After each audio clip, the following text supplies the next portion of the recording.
Before we begin, dim the lights. Let the noise of the world drift away like incense smoke curling toward the ceiling. Feel the stillness settle in the room, the kind that makes every breath sound louder, every heartbeat slower. Close your eyes if you wish. Because this story deserves to be heard the way it was meant to be. Softly, slowly, like a whisper. If you have ever loved stories told not in shouts, but in glances, in quiet gestures, in patience, in restraint, then you are in the right place. This is not a story of grand battles or kings. It is a story of silence and endurance, a story where beauty is born from discipline and grace is carved from pain, where every word unspoken says more than the ones that are. Kyoto, even now, breathes like a memory that refuses to fade. The city wears its history like a second skin temples hidden behind willow trees, paper lanterns glowing against the mist, bridges that seem to lead from one century into another. Tonight, the rain has come softly, washing the dust from the rooftops, filling the air with the smell of cedar, earth, and tea. In the narrow streets of Gion, light trembles on the stones polished smooth by countless footsteps. Red lanterns sway above the doorways, their reflections rippling across shallow puddles. Somewhere far away, a shamisen sighs through an open window, and the faint echo of laughter disappears into the sound of falling rain.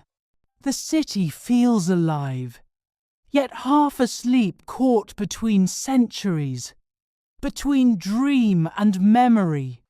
Through the haze of rain and lamplight, a figure appears. She moves slowly, as if the world itself has slowed down to make room for her. Her umbrella glows faintly under the lanterns, the colour of cherry blossoms under moonlight. Her steps are measured, soft, deliberate, the sound of wood tapping on stone. It is not loud enough to disturb the silence, only enough to remind the night that grace still exists. She walks as though she is part of the rain, not against it, but within it, as if every drop falls to the rhythm of her heartbeat. They call her Geisha. In the West, that word became a myth, an illusion wrapped in silk, heavy with misunderstanding. It was painted as exotic, mysterious, forbidden. But here, under the quiet rain of Kyoto, the truth is simpler and infinitely more profound. A geisha is not a woman of pleasure. She is a woman of art, the last living thread in a tapestry woven over centuries. She is a keeper of culture, a guardian of silence, a vessel that carries memory itself. Her every smile is deliberate, not false but perfected. Her hands move as though time itself has slowed to watch her. Every motion, the way she pours tea, folds a fan, turns her head, is a performance, but not for applause. It is ritual. It is reverence. To see her is to witness poetry performed without words, a dance where every breath matters, a painting that moves, a prayer written in motion. She is not born this way. Grace must be taught, and elegance must be earned. Beneath every layer of silk lies exhaustion, repetition, and the unspoken ache of discipline. The world sees beauty, she feels balance. The world hears laughter, she feels the weight of silence. Her art is not a performance of vanity, but survival disguised as serenity. She is trained to please, but never to belong, to exist in a world of men without ever being of it, to be seen, admired, remembered but never touched. Theirs is a life of distance, a world held together by unbroken poise. And so, this story, her story, does not begin with fame or with fortune. It begins, as all transformations do, with loss. A small girl, barely 6, walks through the rain with her mother. Her kimono is too stiff, too tight. It itches against her neck. Her sandals splash quietly in the puddles, her small hands clutching at her mother's sleeve. The city around her feels enormous wooden houses rising like giants, paper lanterns glowing like trapped moons. She doesn't know where they are going, only that her mother's hand trembles when she squeezes it. The rain falls harder. The street narrows. Ahead stands a house, wooden, silent, breathing warmth through its paper walls. From inside, faint music drifts out, a sound she doesn't recognize yet, but will one day know by heart. The soft, haunting cry of a shamisen. The door slides open. A woman appears, her hair arranged with impossible precision, her eyes sharp and unreadable. She moves with the stillness of someone who has long since forgotten how to hurry. Her voice is calm, distant, like water gliding over stones. The little girl bows too deeply, for too long unsure of what to do. The woman studies her, tilts her head slightly, then nods. It's enough. The mother kneels, whispers something the child cannot hear, and presses a kiss to her hair, one that feels more like a farewell than comfort. Then she stands and leaves. The door closes. The sound of the rain dulls. The air smells different now, of incense, fabric, and faint traces of powder. The child stands still, her small hands clenched at her sides. She does not cry. The woman watches her quietly for a moment, then turns away, her voice low and firm. "Come," she says, and with that single word, a new life begins.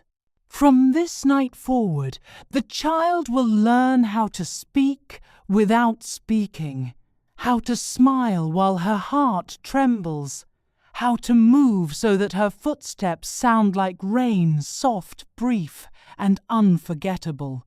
She will learn that beauty can be a cage as much as it is a craft, that grace is not freedom, but the illusion of it, and that silence, when mastered, can become the purest form of strength. Years from now, people will look at her and see perfection, a calm surface, a flawless performance. They will never see the child she was, standing barefoot in a strange house while the rain swallowed her name. But beneath the layers of silk and ritual, that small girl will always remain the quiet heartbeat beneath the music, the secret hidden behind the painted smile. Some lives are not written in ink. They are written in movement, in the trembling of a hand, in the bow of a head, in the pause before a word is spoken. They are stories you cannot read, only feel. This is one of those lives. This is the whisper of silk. Before she was art, She was a child, wide-eyed, unpainted, curious. In the air, the scent of rice powder, the promise of transformation. Every woman of Gion begins here, between dusk and dawn. The rain did not stop for 3 days after the child arrived at the Okiya. It fell softly, endlessly, whispering across the tiled roofs of Kyoto, as if the heavens themselves were trying to wash away the sound of her mother's footsteps. The city outside blurred into a watercolor of greys and muted reds, paper lanterns swaying like ghosts behind veils of mist. Inside, the world was smaller, slower, and filled with the sound of her own breathing. The Okiya was a house of silence.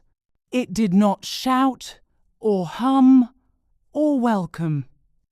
It existed the way memory exists, still and watchful, waiting to see what would remain after everything else had passed. Its wooden floors creaked only when the women wished them to.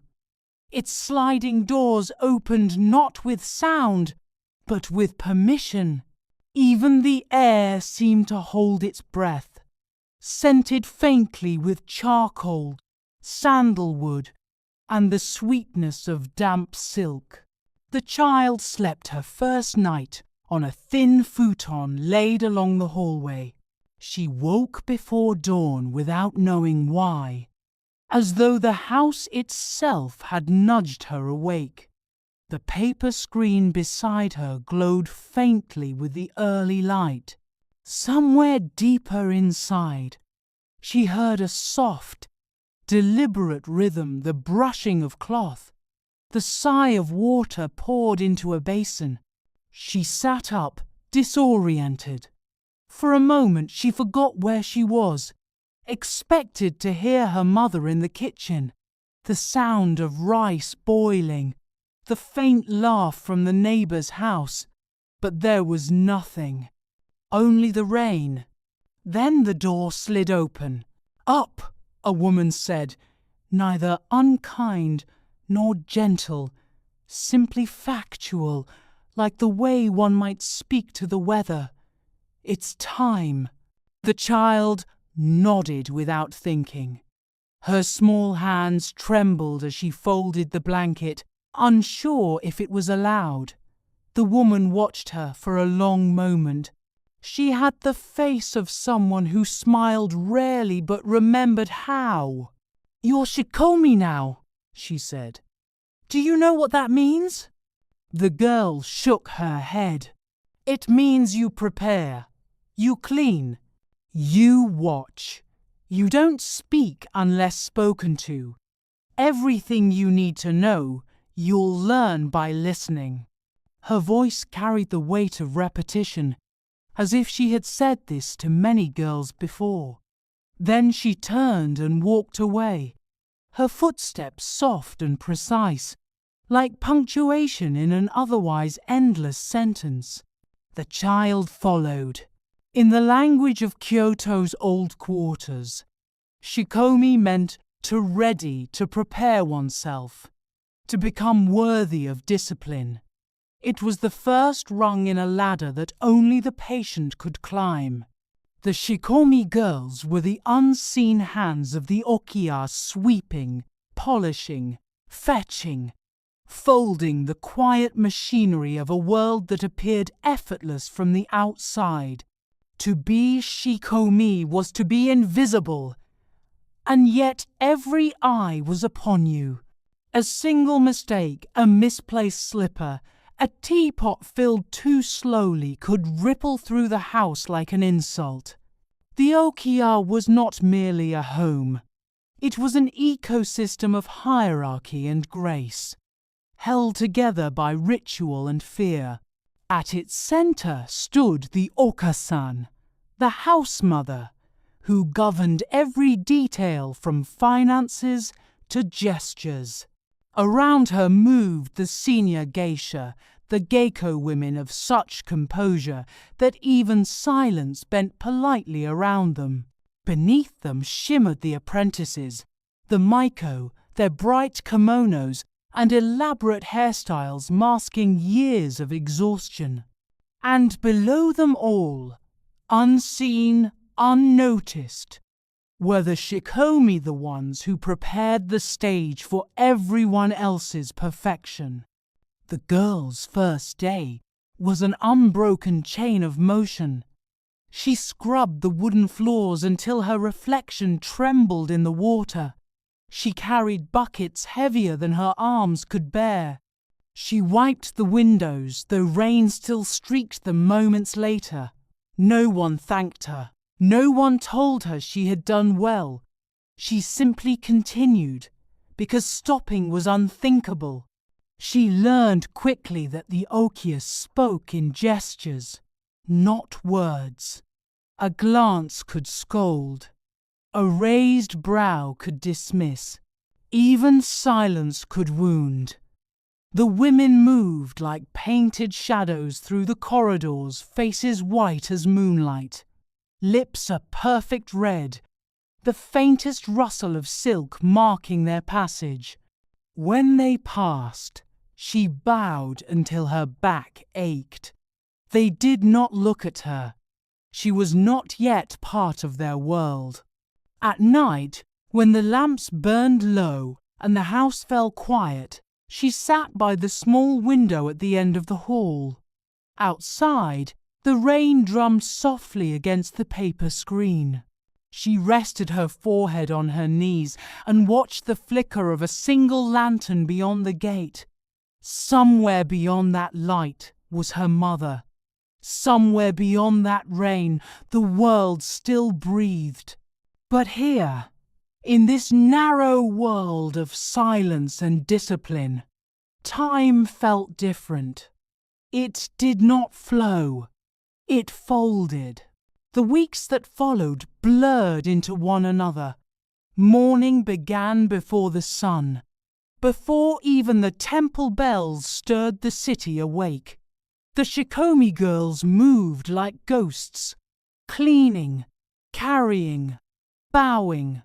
Every act had purpose, even those that seemed meaningless. The folding of a furoshiki cloth had to be done with both hands. The corners aligned perfectly. The tatami mats had to be brushed in the same direction, never against the grain. The teacups, when placed on the tray, must face east, never west, never toward the door. She learned these rules by failing them. Each mistake met not with anger, but with a quiet correction worse than shouting. A disapproving silence could pierce deeper than any word. The okiya was a world that thrived on precision. And precision, she realized, was another form of obedience. Once, while carrying tea to the rehearsal room, she tripped on the hem of her robe. The tray clattered, cups shattered, tea spreading across the tatami like spilled amber. The room froze. A senior geisha looked up from her shamisen, her expression calm, unreadable. The girl dropped to her knees, trembling. The geisha said nothing for a long time. Then, finally, "Pick it up, quietly." The child obeyed. Her fingers burned from the heat of the tea, but she didn't flinch. She cleaned every shard, wiped every trace, until the floor was spotless again. When she finished, the geisha spoke once more, her voice soft as a sigh. "If you are to serve beauty, you must first learn to kneel to it." The words lodged in her chest like a seed. She did not yet understand what they meant, but years later she would. In the evenings, when the rain stopped and the paper doors opened to the night, the house transformed. Lanterns were lit, perfume drifted through the air. The Maiko dressed in their layers of silk, each color chosen by season: pale pink for spring, deep indigo for summer, crimson for autumn. Their hair gleamed under the light, adorned with delicate ornaments, shaped like plum blossoms and cranes. The shikomi moved silently around them, fastening obis, carrying trays, adjusting sleeves. From the shadows, the child watched. To her, the Maiko seemed like living paintings, fragile, untouchable, almost unreal. Yet she could see the small details others could not. The tremor in their fingers as they tied their sashes, the faint red marks at their shoulders where the kimono rubbed raw, the deep breath they took before stepping through the door to meet the world's gaze. It was then she began to understand. Beauty, in this house, was not a gift. It was a discipline. A quiet kind of suffering turned into ceremony. At night, when all else slept, she would wash her hands in the cold basin behind the kitchen. The water was icy, the air heavy with the smell of charcoal and ash. Sometimes she whispered her own name softly, afraid she might forget it. The sound felt strange now, small, foreign, like it belonged to someone else. Then she would listen to the sigh of wind through the bamboo fence, to the distant echo of laughter drifting from the tea houses beyond Gion.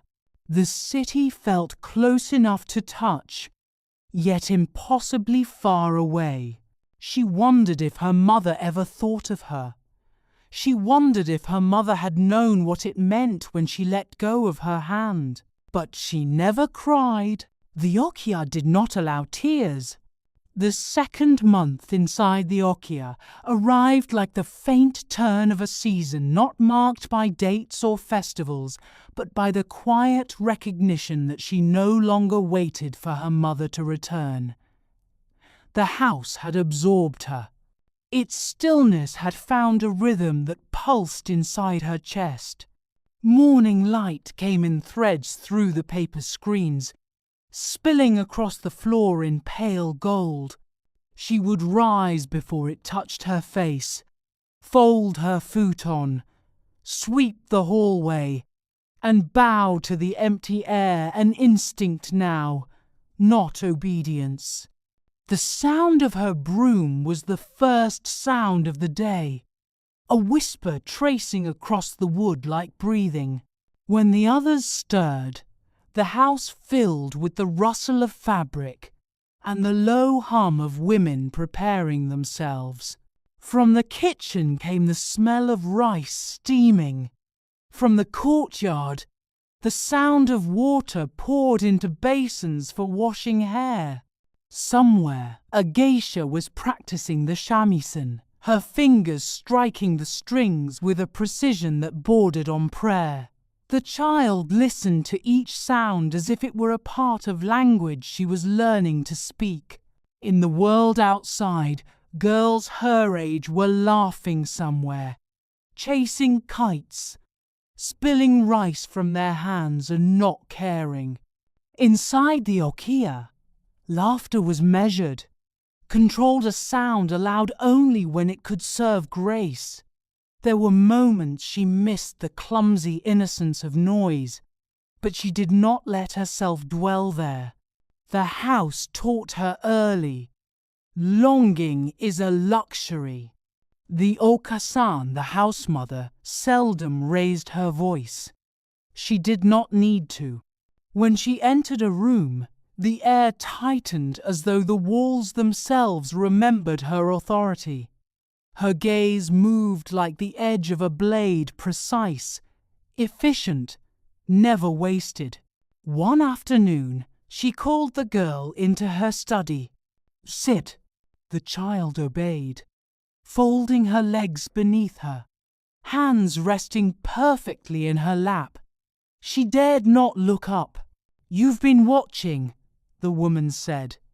"That is good, but do you know what you're watching?" The child hesitated, then shook her head. "You are watching the way the world holds itself together," the Okasan continued. "The world outside is loud and careless. Men drink, talk, waste their words. In here, every gesture means something. If you can control a gesture, you can control a room." She paused, her voice softening slightly. "Grace is power, child. Remember that."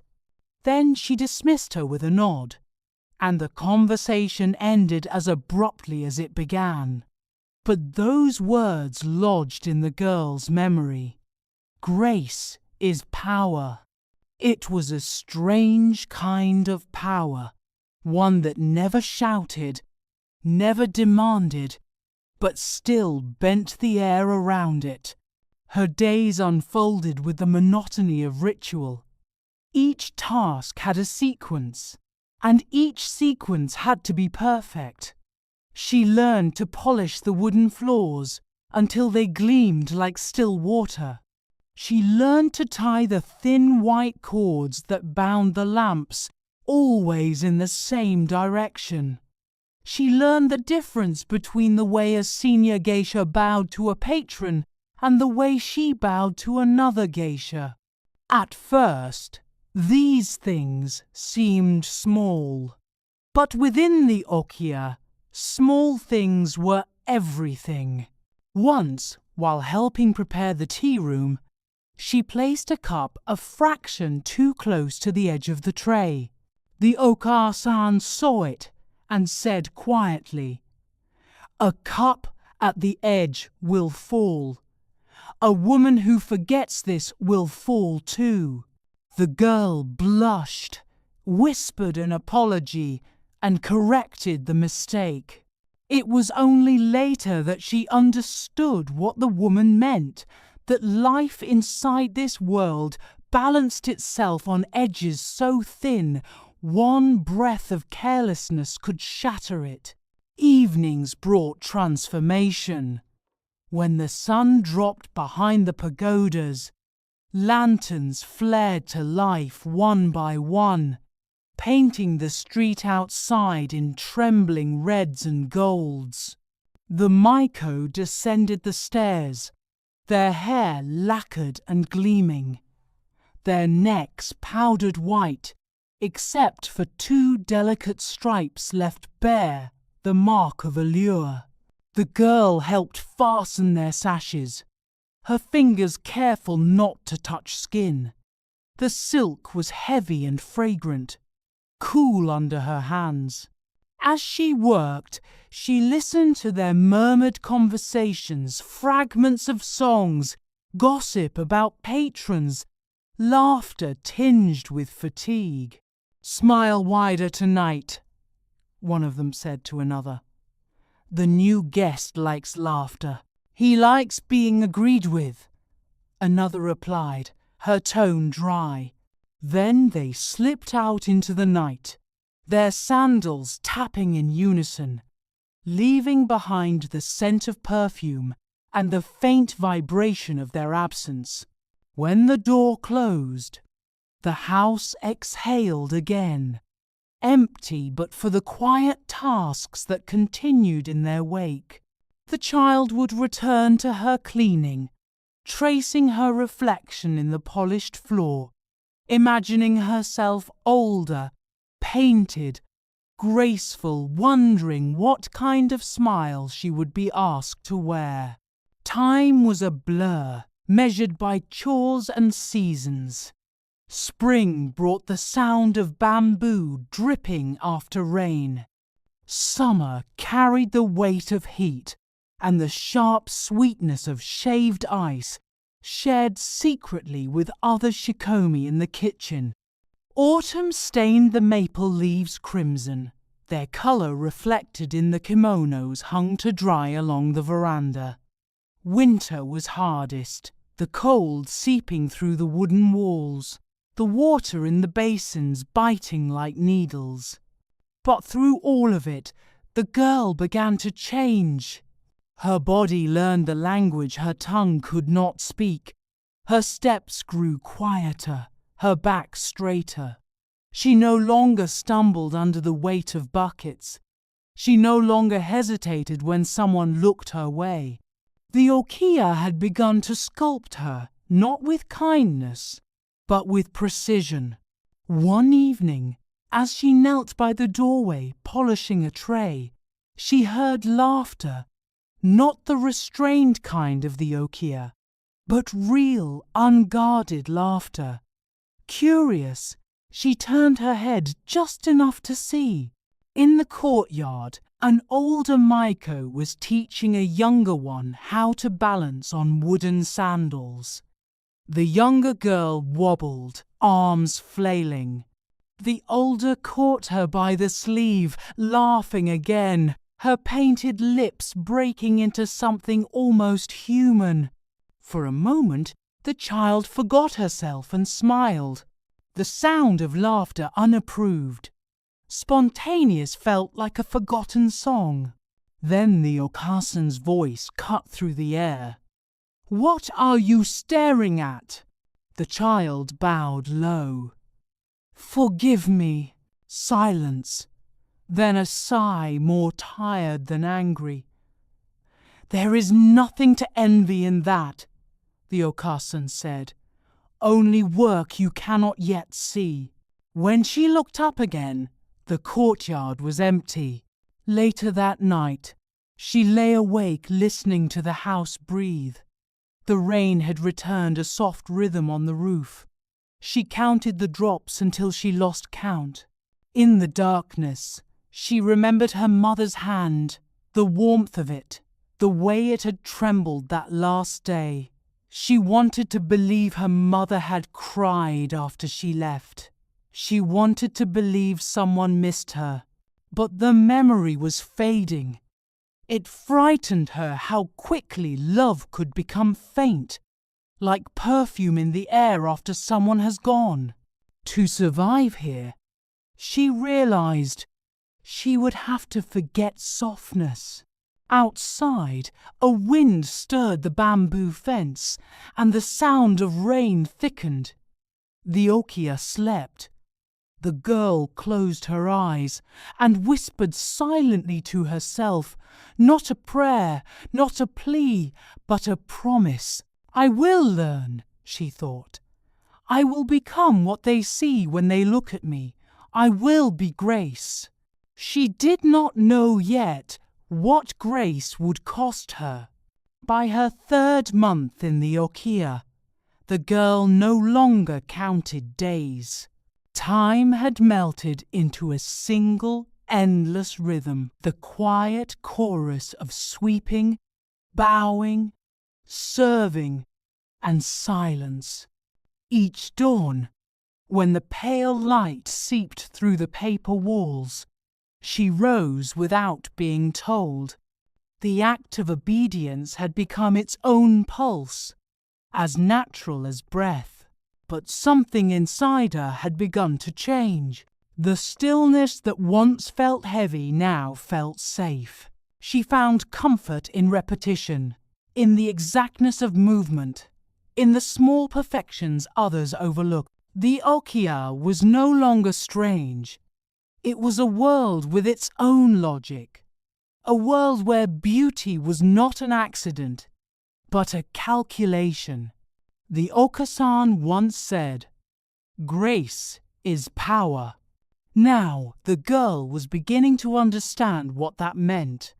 Power here was quiet. It was the ability to control even the smallest gesture, the turn of a wrist, the bow of the head, the sound of a footstep. Power was found in not needing to speak. Her first real lesson came one late afternoon, when the air outside hung thick with the scent of blooming plum trees. The Okasan summoned her to the practice room, A narrow space lined with tatami mats. The light filtered through shoji screens so soft it felt like the room itself was breathing. Inside sat a woman dressed in muted blue silk, her hair pinned with silver combs.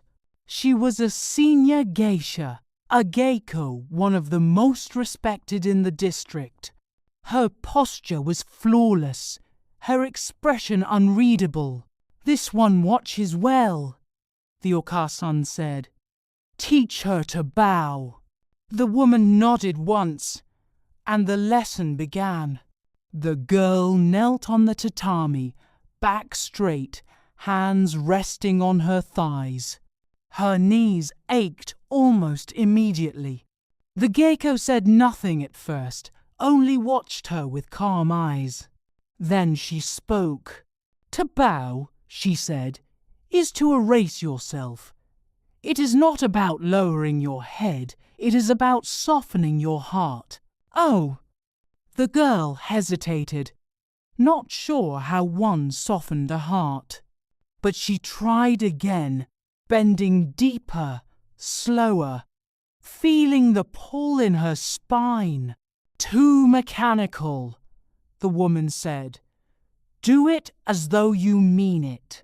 The child bowed again. Something shifted. For the first time, she felt the weight of humility, not as shame, but as grace, the beauty of disappearing into something larger than herself. When she rose, the geiko regarded her for a long moment and said quietly, "Good. Remember that feeling. One day, you'll need it when you can no longer cry." As the weeks passed, the lessons continued. Each evening, she knelt behind the older maiko, watching them rehearse dances their arms, tracing invisible patterns through the air. The teacher's voice, sharp but melodic, guided them. "Your sleeves must breathe. Your fingers must listen to the air. Never let the movement end before the music does." The girl absorbed it all, the rhythm of motion, the pauses, the stillness between steps.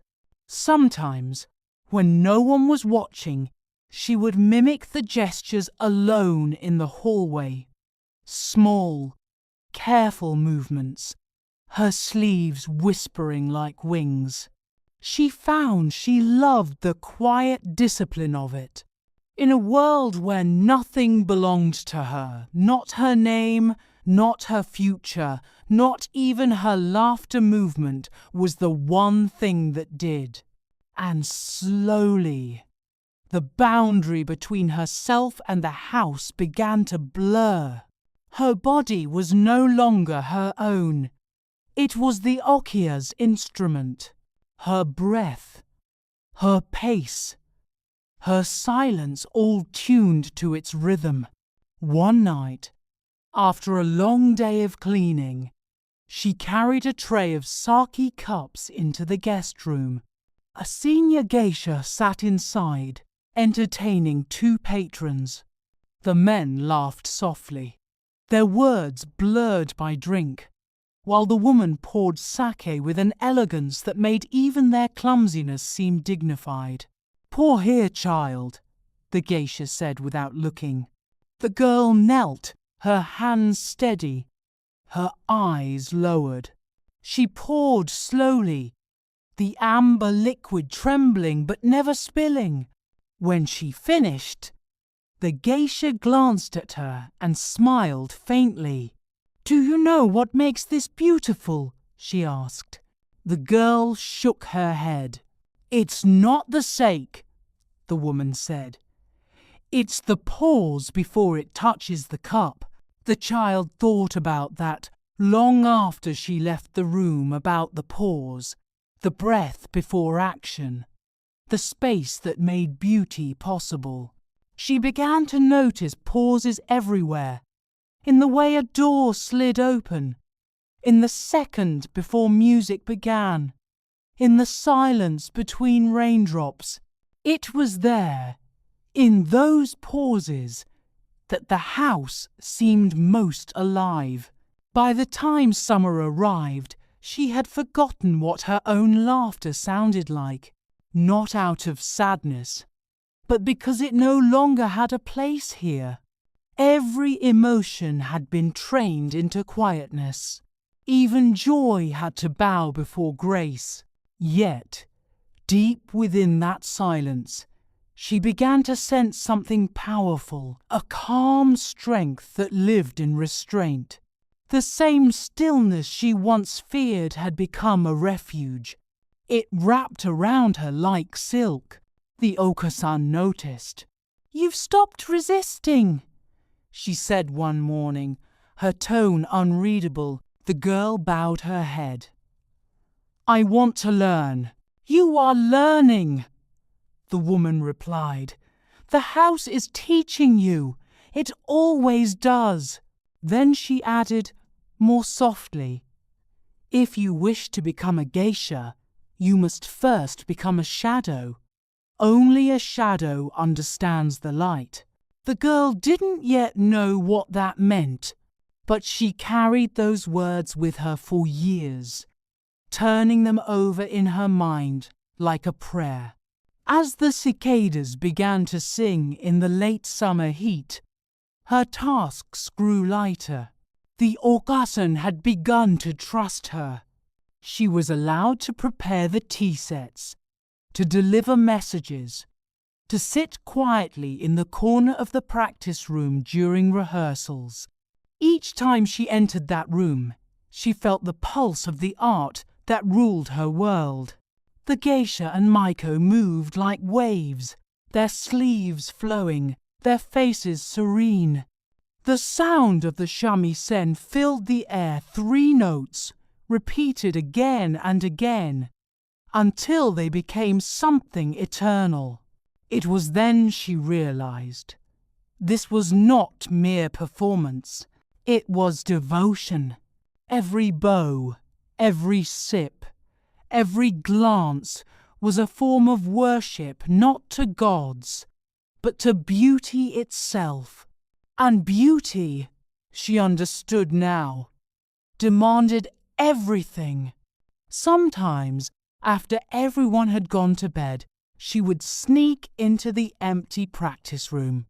The moonlight pooled on the tatami, and the air smelled faintly of incense and dust.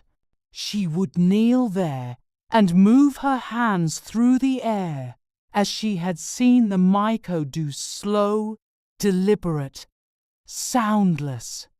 The shadows on the paper walls danced with her, following her every motion. In those quiet hours, she felt closest to herself, or to what remained of herself. The girl she once was seemed far away, like a name written in water. But the one she was becoming, still unformed, still searching, felt real, almost sacred. When she bowed to the empty room, the echo of her breath returned to her like an answer. She smiled faintly, not from happiness, but from the strange peace of belonging to something that would outlive her. Winter came softly to Kyoto, with mist that clung to the river and snow that melted before it touched the earth. Inside the okia, the air smelled of charcoal and pine ash. The girl was taller now, her face thinner, her hands calloused where the wooden buckets had worn the skin away. Her body had become quiet, the way the house was quiet, every movement measured, every thought hidden behind lowered eyes. When she knelt in the corridor, polishing the tray of brass bells used in the evening ceremonies, she heard her name for the first time in months. The Oka-san stood at the top of the stairs, her posture as flawless as the day the girl arrived. "Come," she said. "It's time you saw what you've been preparing for." The girl followed her through a series of rooms that grew brighter with each step, until they reached the inner chamber, the heart of the okiya. There, 3 senior geiko were waiting, their kimonos whispering as they turned. On the low table between them lay folded silk layers of colour so deep they seemed to hum. Crimson, jade, and ivory. The Okasan spoke first. "You've worked hard. You have learned obedience, patience, silence. Now you will learn art. You will begin your path to becoming Maiko." The girl bowed, forehead touching the tatami. She felt the sting of tears but forced them back. Tears did not belong in ceremony. One of the geiko stepped forward, her face pale beneath the soft lamplight. "Rise," she said. "Let us see how you carry yourself." The girl stood. The geisha circled her once, twice, her gaze precise as a needle. Then she smiled, barely. "She moves like still water," she said. "Good." The Okasan nodded. "Then it's decided. Tomorrow we begin the preparation." That night, the girl could not sleep. Outside, snow had started to fall, tiny flakes gathering on the veranda like forgotten petals. She sat by the window, her knees drawn to her chest, watching the world whiten. It had been 2 years since her mother's hand slipped from hers. 2 years since she had become shikomi. She tried to summon her mother's face, but saw only fragments: the curve of a smile, the shape of a sleeve, the way her hair smelled of plum oil. Memory, she thought, is a fragile thing. Even love fades if you train yourself not to speak it. But tonight, as the snow fell thicker, she whispered softly into the silence, "I will make you proud." Her breath clouded against the cold paper screen, and the words vanished almost instantly, as though even promises could not linger here. The next morning began before sunrise. A faint grey light touched the eaves while the city still slept. The okiya was silent, except for the sound of the kettle and the soft rustle of silk being unfolded somewhere beyond the hall. The girl rose, washed her face in the basin's icy water, and waited. When the Okasan appeared, she carried a lacquered box bound with a crimson cord. "Come," she said, "it's time." They led her to the preparation room. Steam rose from pots of fragrant oil. Brushes, pins, and small combs gleamed on the table like instruments of delicate surgery. The eldest geiko waited by the window. She gestured to the cushion. "Sit! You must not move until we are done." The girl obeyed. Her hair was loosened, washed, and dried until it shone like black glass. Then the stylist began to twist and fold it, building the first structure of the Nihongami style, the same one worn by every apprentice before her. Each section was coated with wax warmed over coals. The smell of it was sweet and sharp, and soon the air grew thick with it. As the comb scraped through her hair, she winced. The geiko's hand rested briefly on her shoulder. "Do not flinch. Beauty always asks for stillness." By the time the work was finished, her scalp throbbed and her neck ached from the weight of lacquer and pins. Yet when they placed the mirror before her, she forgot the pain. The reflection staring back was both her and not her, a child erased. a performer in her place. The dressing followed. 2 attendants knelt beside her, layering silk upon silk. The first kimono was pale pink, soft as sunrise. The second, crimson at the edges. The final layer shimmered with threads of gold that caught the lamplight like running water. The obi was next, a long, heavy sash wrapped tightly around her waist, tied into an elaborate knot that rose high against her back. Each pull pressed the air from her lungs until breathing itself became a form of discipline. When they finished, she could barely move, yet she stood taller than she ever had. The weight of the fabric felt like armor. The Okasan studied her for a long moment. "You are ready," she said quietly. "Remember, from this day, the world no longer sees a child. They see promise. They see a future geisha. Do not let them see your pain." The girl bowed deeply. "Yes, Okasan." As she straightened, she felt the silk whisper against her skin, cool and unfamiliar. Somewhere beneath it, her heart beat so fast she thought everyone must hear it. Outside, the winter sun finally broke through the clouds, turning the snow into a field of diamonds. For the first time in her life, she was allowed to walk through the front gate of the Okiya, not as a servant, but as an apprentice. The Okasan walked behind her, hands folded inside her sleeves.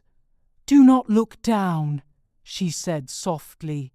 "The street will bow to you now." The girl lifted her gaze.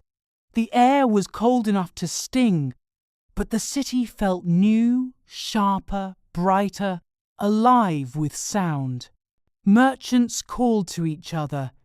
Children ran through the alleys, and somewhere a bell rang from a temple across the river.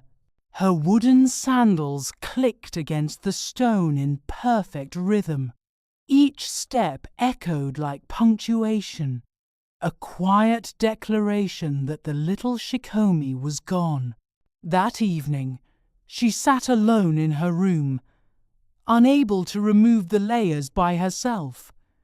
The fabric held her still, suspended between breath and silence.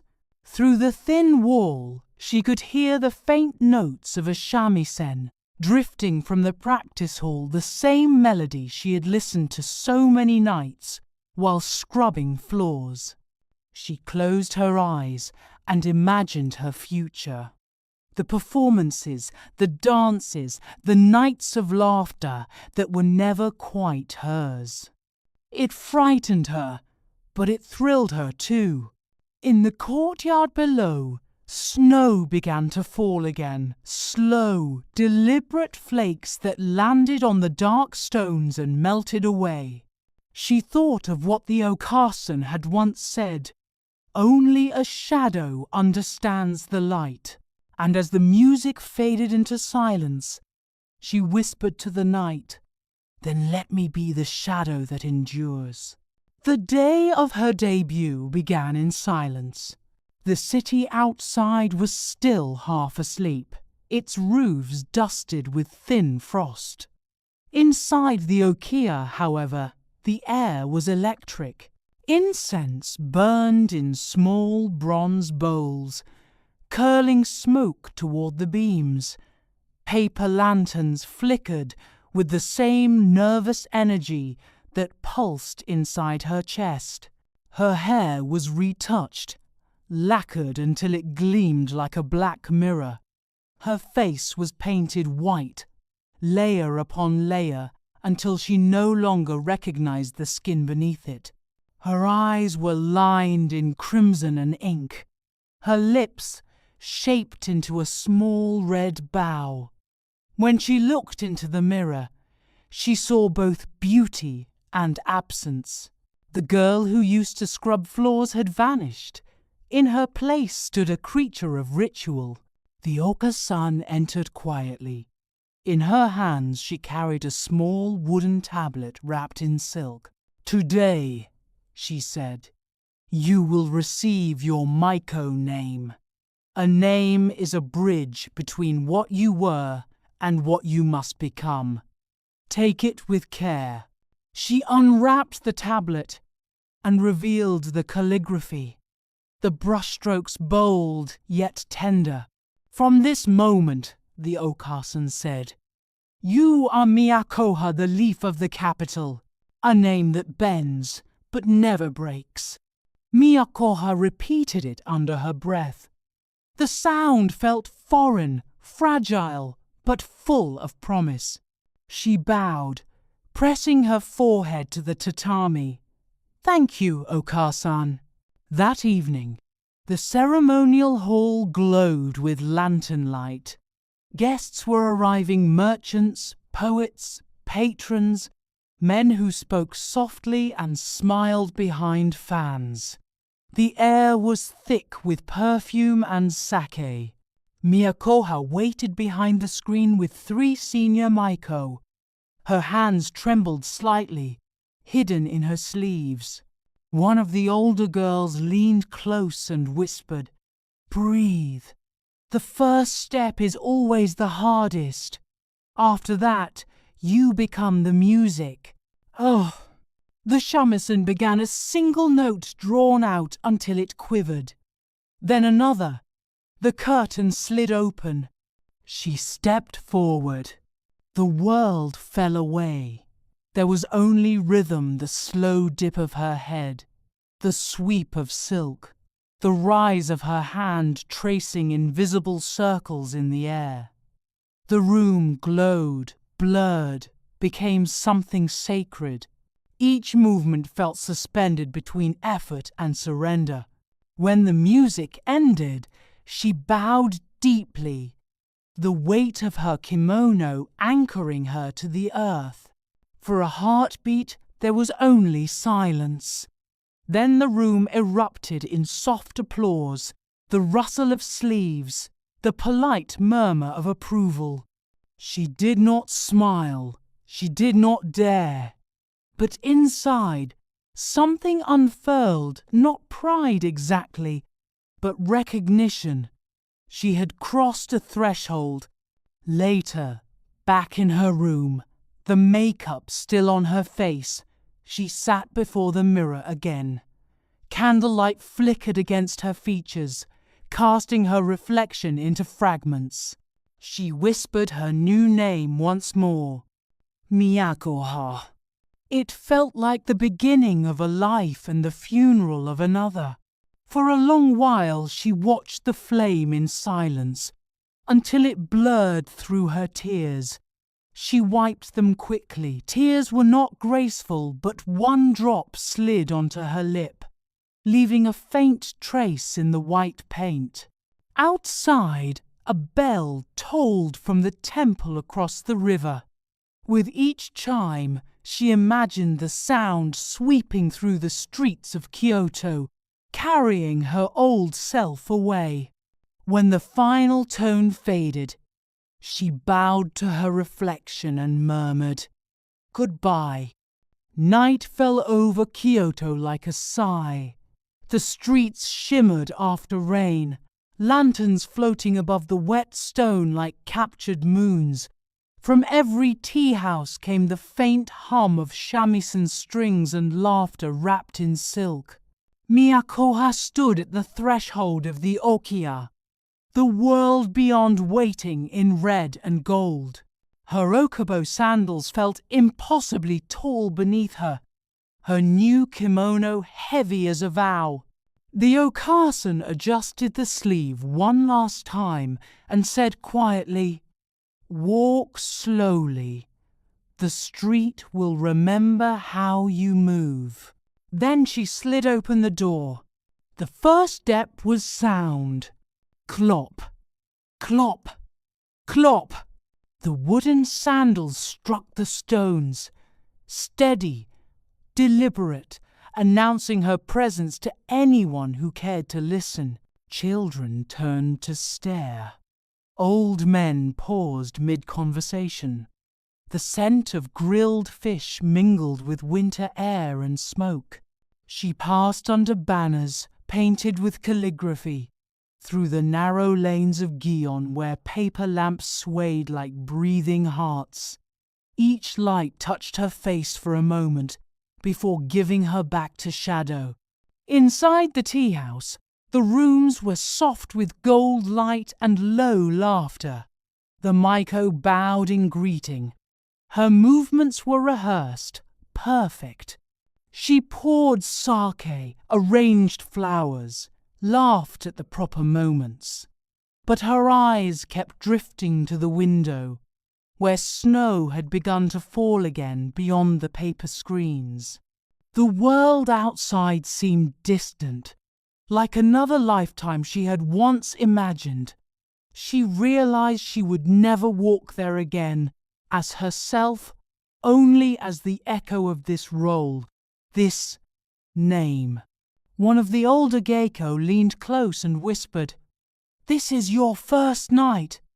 Remember the way they look at you now. It will never be the same again." Miyakoha nodded, though she did not yet understand. When the guests left and the house emptied, she stepped out alone into the night. The snow had thickened, resting gently on rooftops and sleeves. Kyoto was silent, except for the distant temple bell counting the hours. She walked slowly along the riverbank. The reflection of lanterns quivered on the water like scattered prayers. Her sandals left narrow prints that vanished almost as soon as they formed. For the first time, she felt the strangeness of freedom. She could go anywhere, yet everywhere she went, she would still be seen through this mask of grace. The paint on her lips had begun to crack. Her neck ached. The obi pulled at her ribs. And still, she walked. She thought of her mother of hands rough from washing rice, of the way she had once hummed a lullaby about a crane returning home. The sound of that song came back now, faint and unfinished, as though the wind itself remembered it. She whispered the last line aloud, her breath fogging the air. It dissolved before her eyes, as all things did. At the end of the lane, she stopped beneath a willow tree. Snow gathered in its drooping branches, heavy and bright. She lifted her face to the falling flakes and let them melt against her skin, streaking the white makeup until the cold stung her cheeks. She laughed softly, not the trained laugh of a hostess, but the fragile, secret kind that belonged only to her. It startled her, that sound. For a moment she felt alive again, human beneath the layers of paint and silk. Then the wind shifted. Somewhere behind her, a door slid open, and the faint music of a shamisen drifted out once more. The night was calling her back.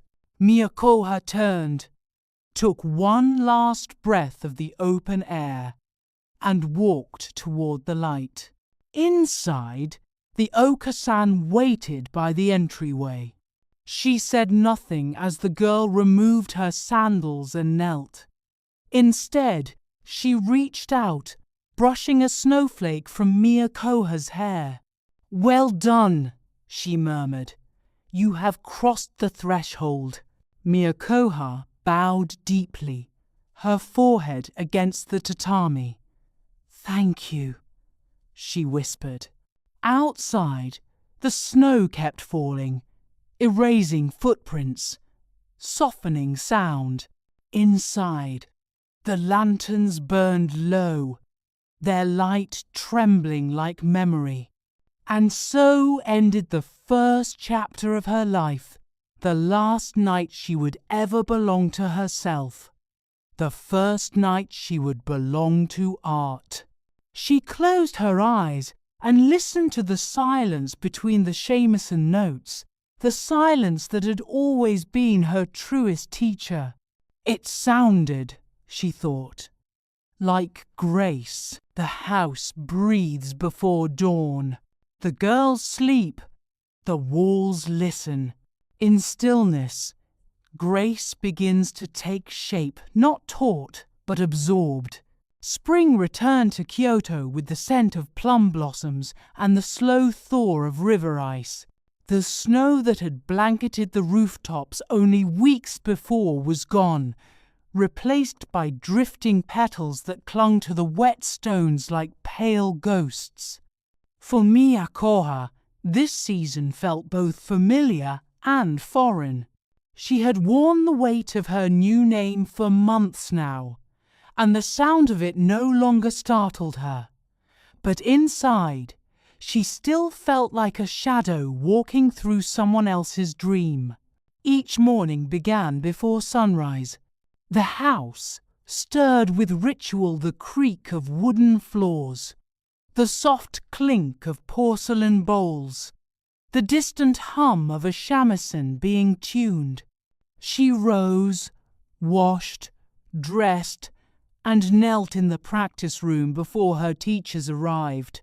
There was no spoken instruction, only repetition. Hour after hour, she practiced walking in okubo sandals, tall wooden platforms that forced each step into precision. Her balance wavered, her calves burned, but she did not complain. Every stumble was met with silence, every success with a faint nod. Again, the teacher would say.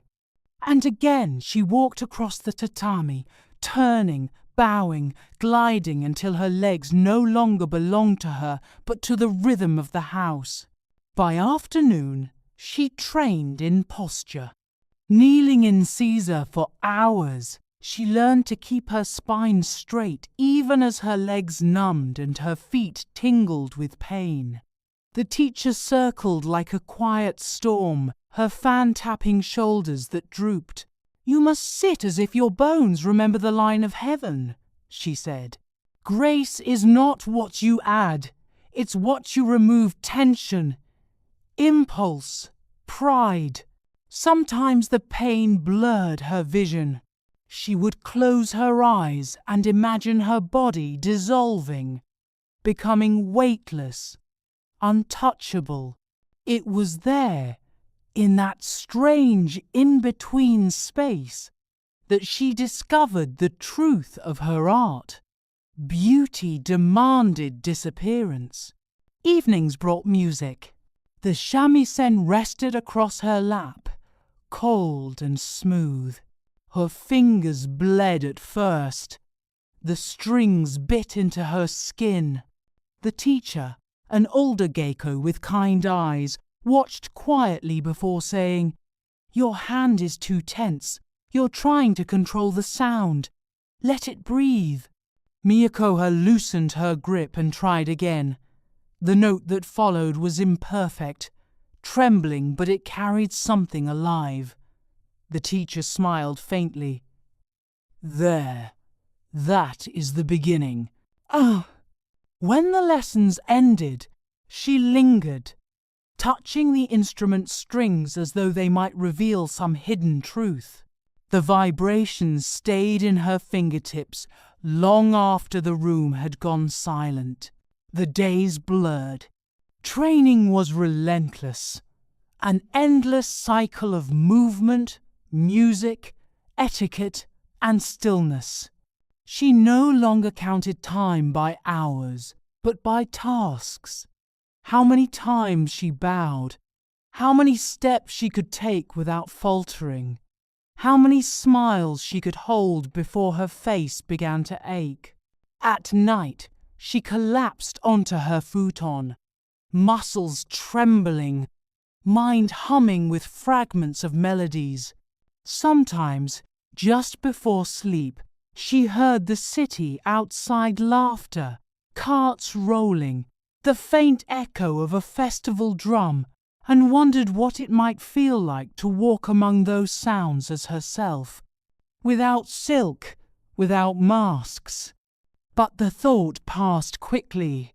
Freedom, she had learned, was not the same as purpose. One evening, as she practiced her bow, the okasan entered silently. Miyakoha froze mid-motion, unsure if she should rise. The older woman studied her for a long moment before speaking. "You are learning well," she said. "But remember, we train not to become perfect, but to vanish perfectly." Miyakoha bowed again, deeper this time. "Yes, Okasan." The Okasan's gaze softened. "When you dance, people should not see you. They should see what you make them feel. That is the art. That is how a geisha disappears." Then she turned and left, her sleeves trailing like the memory of water. That night, Miyakoha dreamed of mirrors, dozens of them, arranged in endless rows. In each reflection, she saw herself in a different stage of becoming the child with bare feet, the apprentice with painted lips, the woman she had yet to meet. And in every mirror, her eyes looked back the same way, curious, patient, unafraid. She woke before dawn, the sound of rain whispering against the paper walls. The city outside was still asleep, but she rose anyway. Her movements were fluid now, less like obedience, more like devotion. In the quiet light, she realized something small but profound. She no longer needed to remind herself to be graceful. She simply was. Part 2. The Lesson of Faces. Morning came with a hush of grey light and the faint scent of camellia oil. In the dressing room, balls of white powder waited like quiet offerings. Brushes lay neatly beside them, bristles softened from years of ritual. Today, Miyakoha would learn the most intimate art of all the oshiroi, the face of the geisha. Each stroke of white is a vow, to smile without self, to move without noise. Beauty here is not born. It is practiced every morning, like prayer.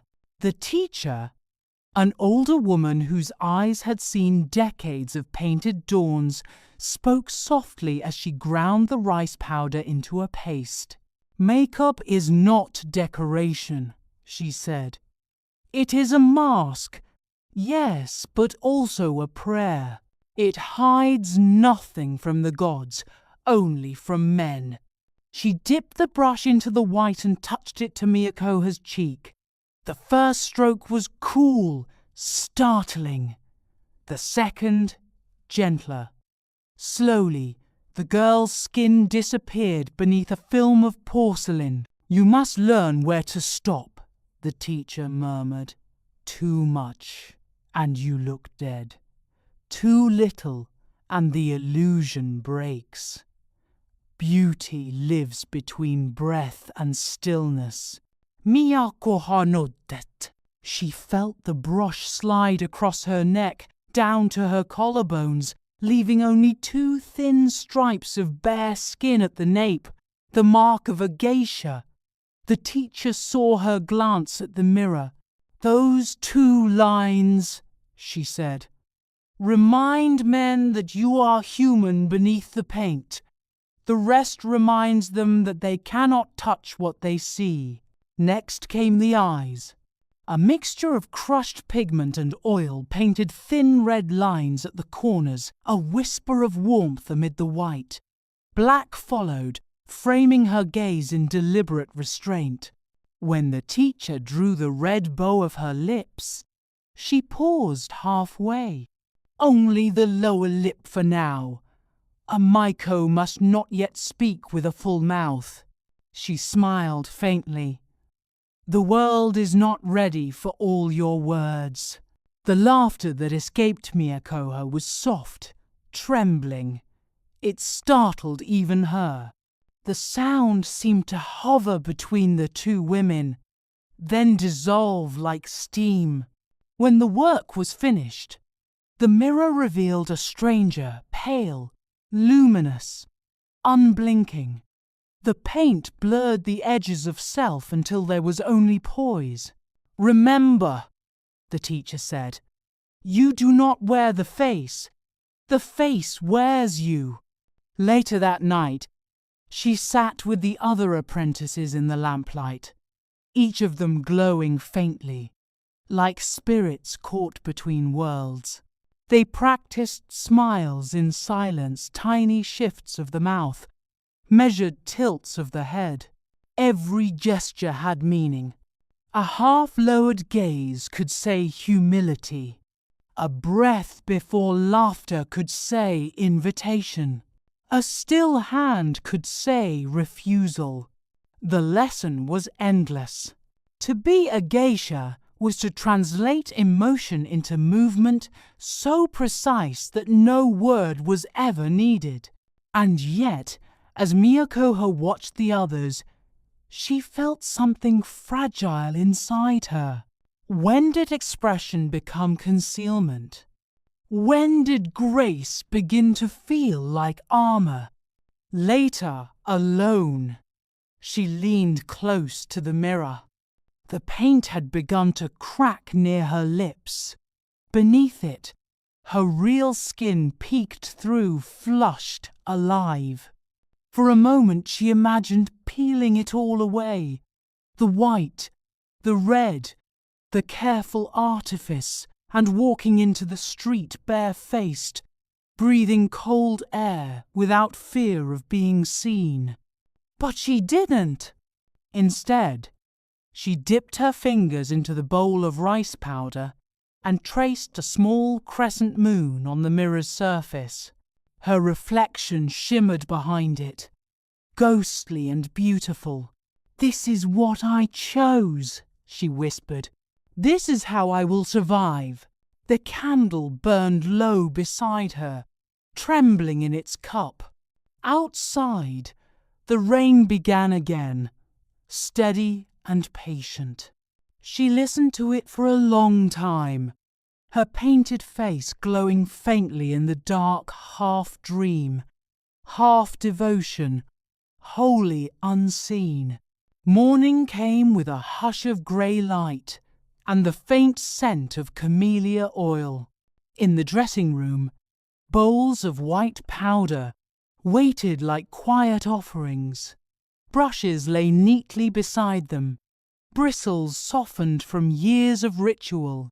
Today, Miyakoha would learn the most intimate art of all the oshiroi, the face of the geisha. The teacher, an older woman whose eyes had seen decades of painted dawns, spoke softly as she ground the rice powder into a paste. "Makeup is not decoration," she said. "It is a mask, yes, but also a prayer. It hides nothing from the gods, only from men." She dipped the brush into the white and touched it to Miyakoha's cheek.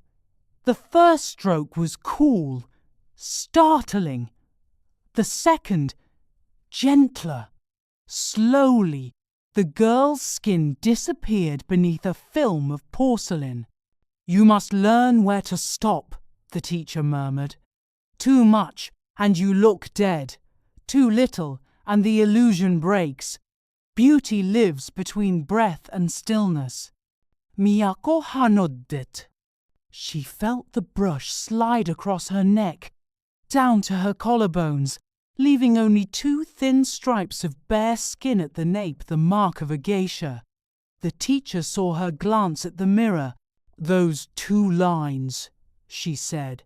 Remind men that you are human beneath the paint. The rest reminds them that they cannot touch what they see. Next came the eyes. A mixture of crushed pigment and oil painted thin red lines at the corners, a whisper of warmth amid the white. Black followed, framing her gaze in deliberate restraint. When the teacher drew the red bow of her lips, she paused halfway. Only the lower lip for now. A Maiko must not yet speak with a full mouth. She smiled faintly. The world is not ready for all your words. The laughter that escaped Miyakoha was soft, trembling. It startled even her.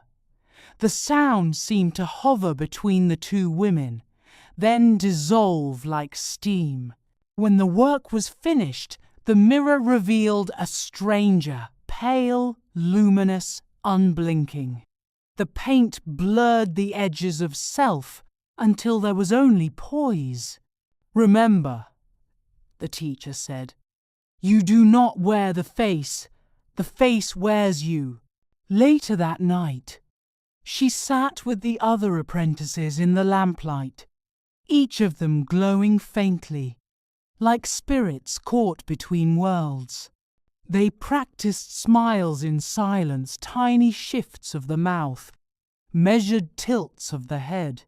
Every gesture had meaning. A half-lowered gaze could say humility. A breath before laughter could say invitation. A still hand could say refusal. The lesson was endless. To be a geisha was to translate emotion into movement so precise that no word was ever needed. And yet, as Miyakoha watched the others, she felt something fragile inside her. When did expression become concealment? When did grace begin to feel like armor? Later, alone, she leaned close to the mirror. The paint had begun to crack near her lips. Beneath it, her real skin peeked through, flushed, alive. For a moment, she imagined peeling it all away, the white, the red, the careful artifice, and walking into the street bare-faced, breathing cold air without fear of being seen. But she didn't. Instead, she dipped her fingers into the bowl of rice powder and traced a small crescent moon on the mirror's surface. Her reflection shimmered behind it, ghostly and beautiful. "This is what I chose," she whispered. "This is how I will survive." The candle burned low beside her, trembling in its cup. Outside, the rain began again, steady and patient. She listened to it for a long time, her painted face glowing faintly in the dark, half dream, half devotion, wholly unseen. By midsummer, the rain had lifted and the air turned heavy with the scent of river reeds and roasted chestnuts from the street stalls beyond Gion. The evenings lengthened. The light lingered in the narrow lanes until the lamps were lit. Inside the okiya, training deepened into refinement. Miyakoha's body now moved without thought. Her walk no longer fought the weight of the okobo. Her bow flowed like breath. What had once been effort had become instinct. Yet the harder lesson was still ahead, learning to speak without saying anything at all. In the tea room, her instructor sat cross-legged, a fan resting in her lap. "Words," she said, "must never arrive too early or too late. They must land like petals softly where they are meant to." Miyakoha poured tea, keeping her eyes lowered. "Ask me something," the teacher said. "What should I ask?" The woman smiled. "You see, you have already asked too much," She laughed then, not unkindly. A geisha does not chase a conversation. She guides it. She is the current beneath a man's boat, unseen, but steering him all the same. They practiced for hours, every phrase balanced between charm and distance. To ask about a guest's family showed warmth. To remember his favorite sake showed respect. To forget to laugh at his poem disaster. By night's end, Miyakoha's cheeks ached from smiling, her voice rough from careful laughter. Yet beneath the exhaustion was something close to wonder. She had discovered that silence could speak louder than wit. A few weeks later, she began the tea ceremony. The room was bare, except for the kettle and the faint hiss of steam. Her teacher, an elderly man whose hands shook slightly, motioned for her to begin. She bowed, lifted the bamboo ladle, and poured. The water struck the bowl with a soft hiss, a sound like breath against skin. "Listen," he said. "Do you hear it? That is harmony. Everything else is distraction. Oh!" She stirred the matcha, her wrists remembering the rhythm. 3 turns clockwise, 1 back, then the stillness before offering the cup. The act was sacred not because of belief, but because it demanded complete attention. Each gesture became a small eternity, one that left no space for thought of the self. When the ceremony ended, the teacher said quietly, "If you can learn to serve tea as though nothing else exists, you will never lose yourself, no matter how much of you the world asks for." Ah! Her evenings were filled with music again. The shamisen voice had changed. What was once sharp now sounded tender. Her fingers no longer bled. They sang. She learned that each pause between notes carried meaning, that even the emptiness in music was alive. The instructor would stop her mid-phrase. "Too proud," he'd say. "You are showing the note instead of revealing it. Play as if you are almost afraid to be heard." When she did, the sound trembled, fragile, intimate. The teacher closed his eyes. "Yes," he whispered, "that is the sound of humility." Some nights, after the lessons, Miyakoha would linger in the corridor outside the rehearsal room. Through the paper wall she could hear the older geisha performing laughter, the soft clink of cups, the glide of a fan opening. She listened not for the words but for the rhythm hidden beneath them. Rise, pause, sigh, laughter. It was like music written on air. That rhythm began to live inside her. She found herself matching her breath to it, her thoughts slowing until the boundary between music, speech, and silence vanished. She was no longer learning to perform. She was learning to be. One late evening, the okasan found her still kneeling in the dark practice room, the shamisen across her lap. "Child," she said softly, "you will ruin your back." Miyakoha looked up, startled. "I lost track of time." The okasan smiled faintly. "Good. Time is what you must lose if you wish to master grace." She set a hand on the girl's shoulder. "But remember, my dear, discipline is a cage only until you learn to love the shape of its bars." When the woman left, Miyakoha touched the strings once more. A single note filled the empty room, hung there trembling, then faded into the kind of silence that felt infinite.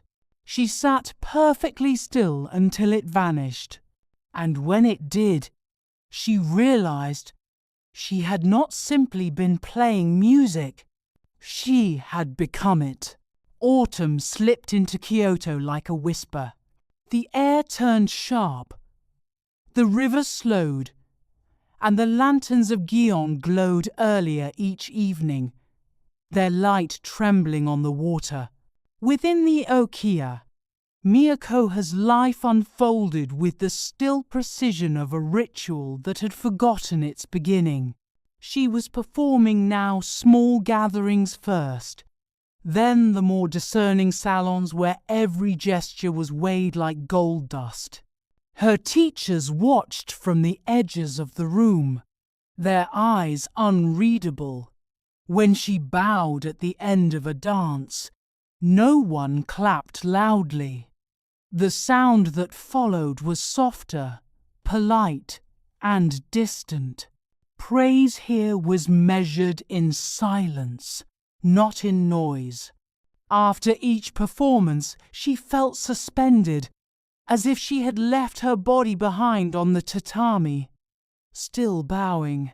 The guests would leave, the laughter would fade, and she would sit alone in the dim hallway, her face still painted, her heart still trembling with the echo of music.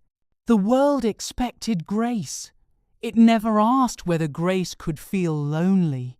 Her name began to travel quietly through the flower district. Patrons requested her presence.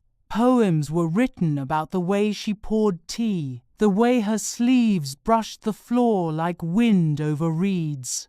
Yet the more they admired her, the less they saw her. Compliments arrived like snow, beautiful, cold, melting on contact. "You are elegance itself," one man said. "You are serenity," another whispered. No one said, "You are tired." She smiled as she had been taught, the upward curve precise, the eyes lowered just enough to suggest mystery. She laughed in all the right places, bowed at all the right times, and afterward, in the solitude of her room, she sat before the mirror and removed the white paint one layer at a time until only her bare skin remained flushed, human, imperfect. That was the face no one applauded. The Okasan reminded her often, repetition is devotion. So Miyako practiced long after the others slept. The movements no longer hurt, but they no longer comforted her either. Her body remembered everything. Her mind had learned to forget. Sometimes, as she danced alone, the mirror in front of her blurred with her breath, and for a heartbeat she would glimpse the little girl she used to be, barefoot, curious, unpainted. Then the mist cleared, and the woman returned, poised and silent, holding her fan at the perfect angle. She wondered which reflection was truer, or whether truth was something she had trained herself to live without. Autumn deepened. The maple leaves burned red along the canal. Each evening, she walked home beneath them, her sandals clicking softly against the stone. The air smelled of wood smoke and wet earth. People bowed as she passed. She bowed back, her expression serene.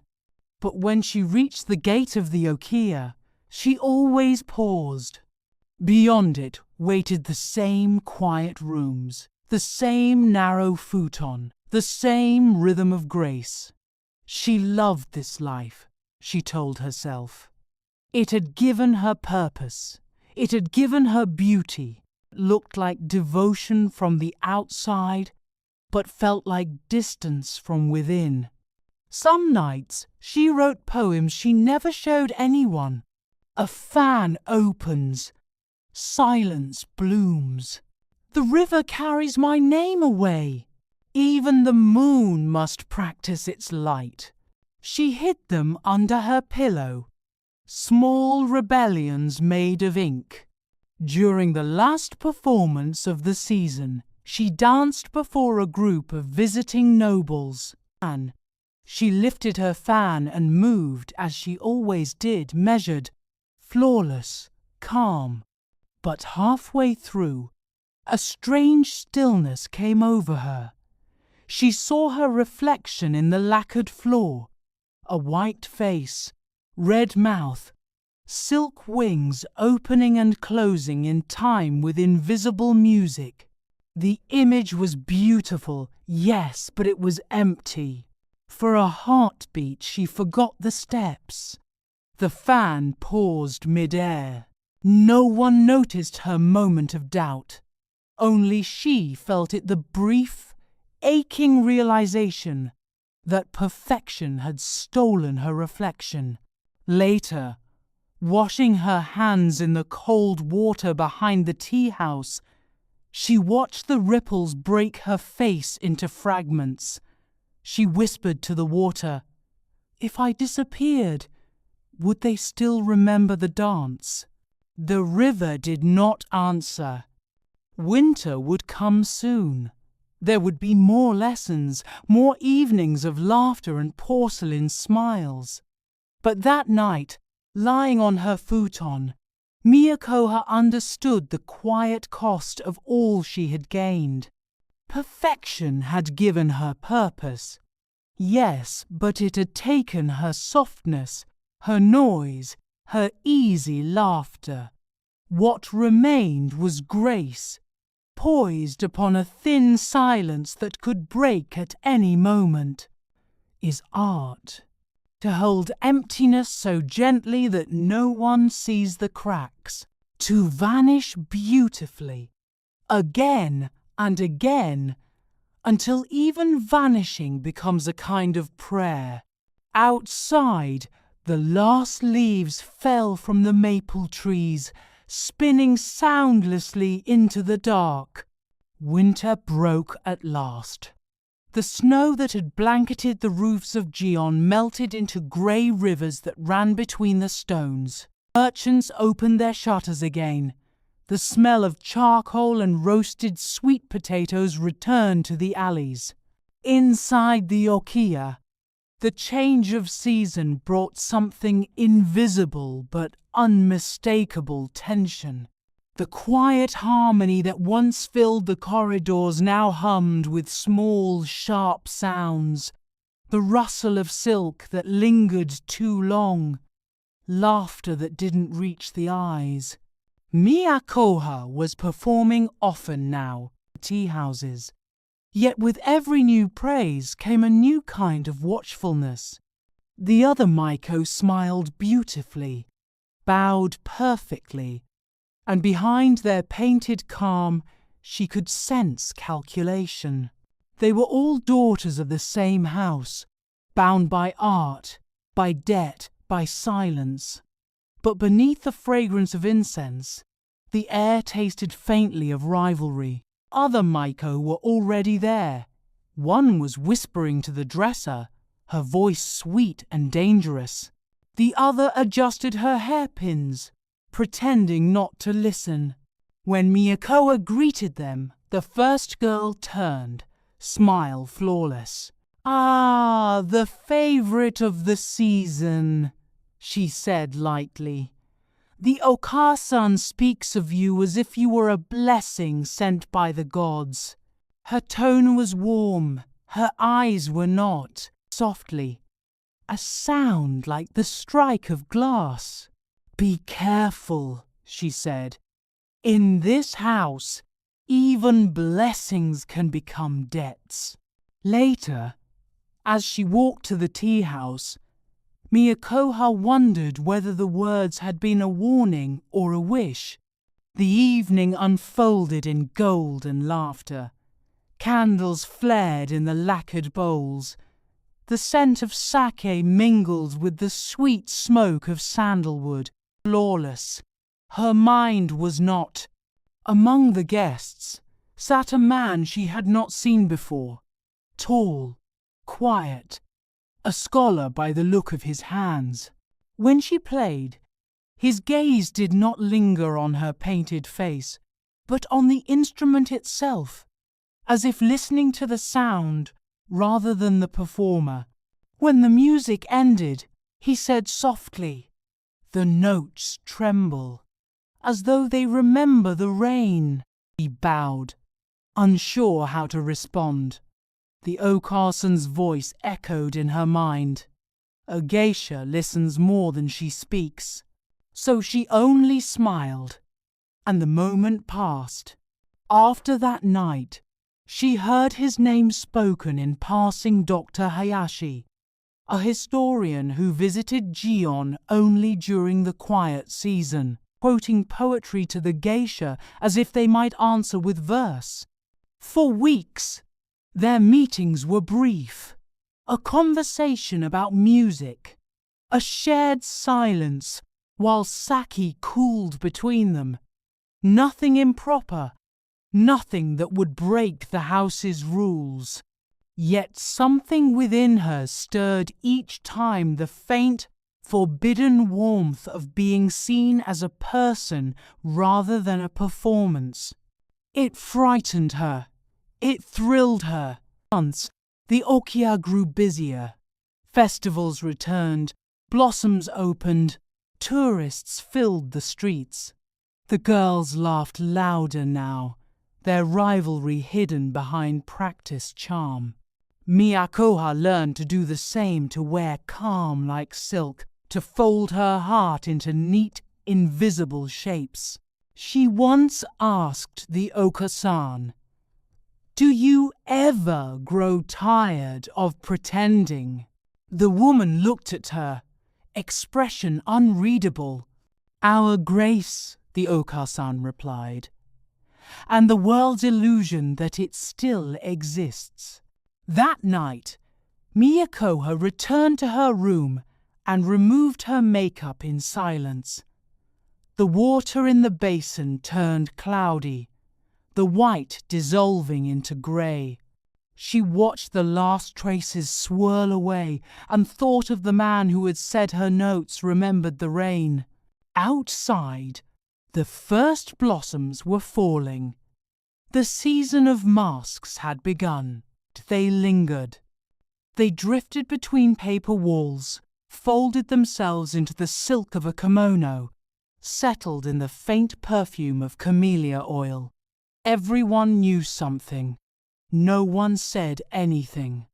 That was how the okia kept its balance.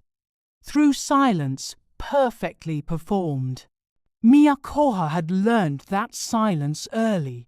It was the first art and the last refuge.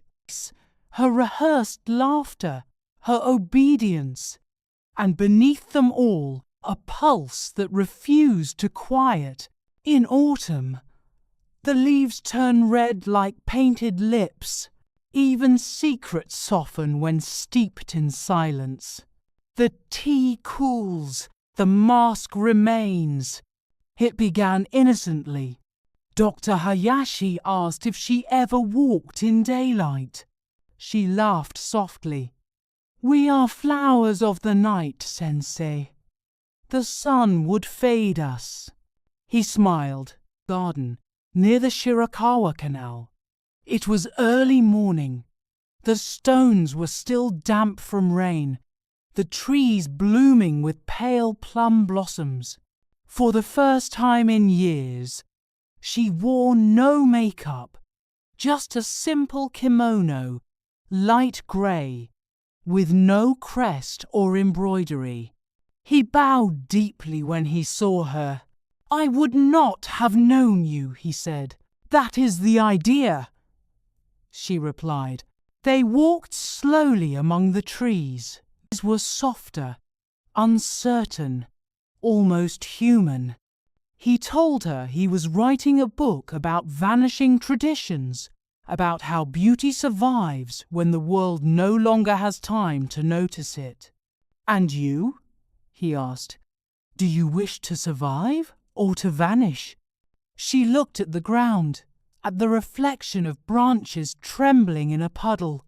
"I was taught they are the same thing," she said. Had recognized the scholar. Someone whispered. By the next week, the Okasan called her in for tea. "Miyakoha," she said, voice gentle. "There is talk.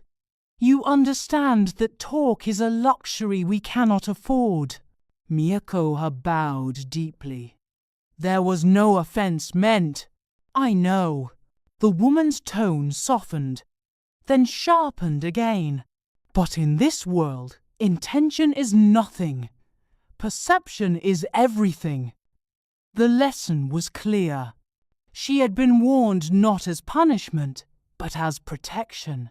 Still, when she left the room, her heart beat with a quiet defiance she had never felt before. That night, she returned to her training. Hours of dancing, bowing, serving, every gesture an apology for wanting something she could not name, every movement a prayer to erase the memory of warmth. "You are thinking. Thinking is weight. Grace must float." Miyakoha tried. She moved until her muscles trembled, until the ache became something sacred. And yet, somewhere in her stillness, she could feel the weight she carried. Not shame, not rebellion, but the slow realization that grace was not light at all. It was discipline bound so tightly it glittered like freedom. Inside a haiku, rain on old stone walls. Even echoes have a home. You once played that song. No signature, no meeting place, just the memory of a sound.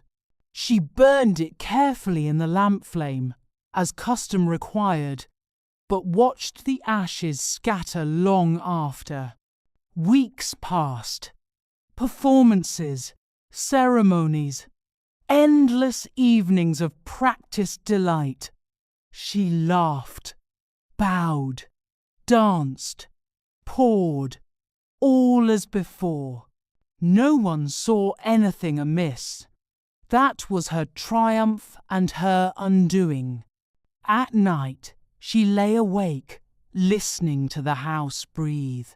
Every creak of wood, every sigh of wind through bamboo reminded her how fragile their world was, a theatre of devotion held together by silence.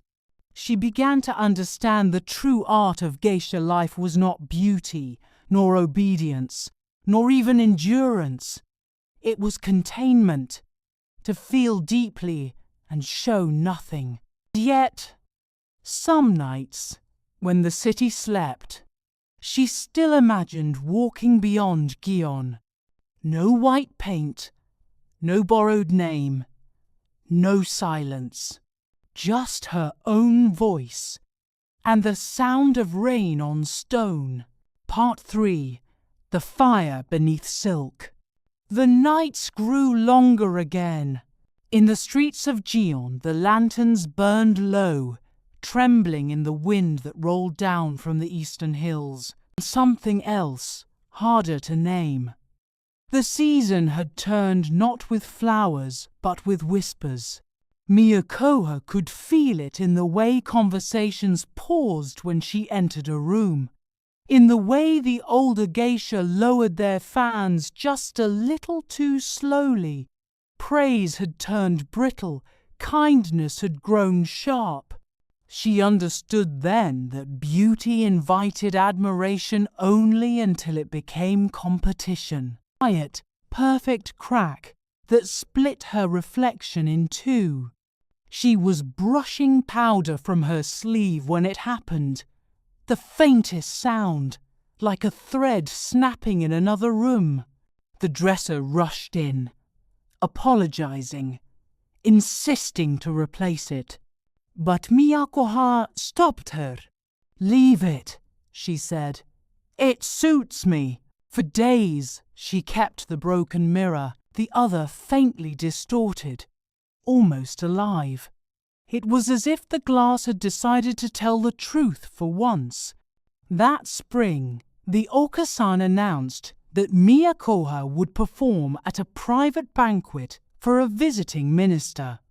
It was an honor reserved for the most promising geisha, a sign that the house now regarded her as its prized jewel. The news stirred quiet envy, slightly when the announcement came. Her compliments were flawless, her bow immaculate, but when she passed by later that night, her sleeve brushed Miyakoha's with deliberate weight.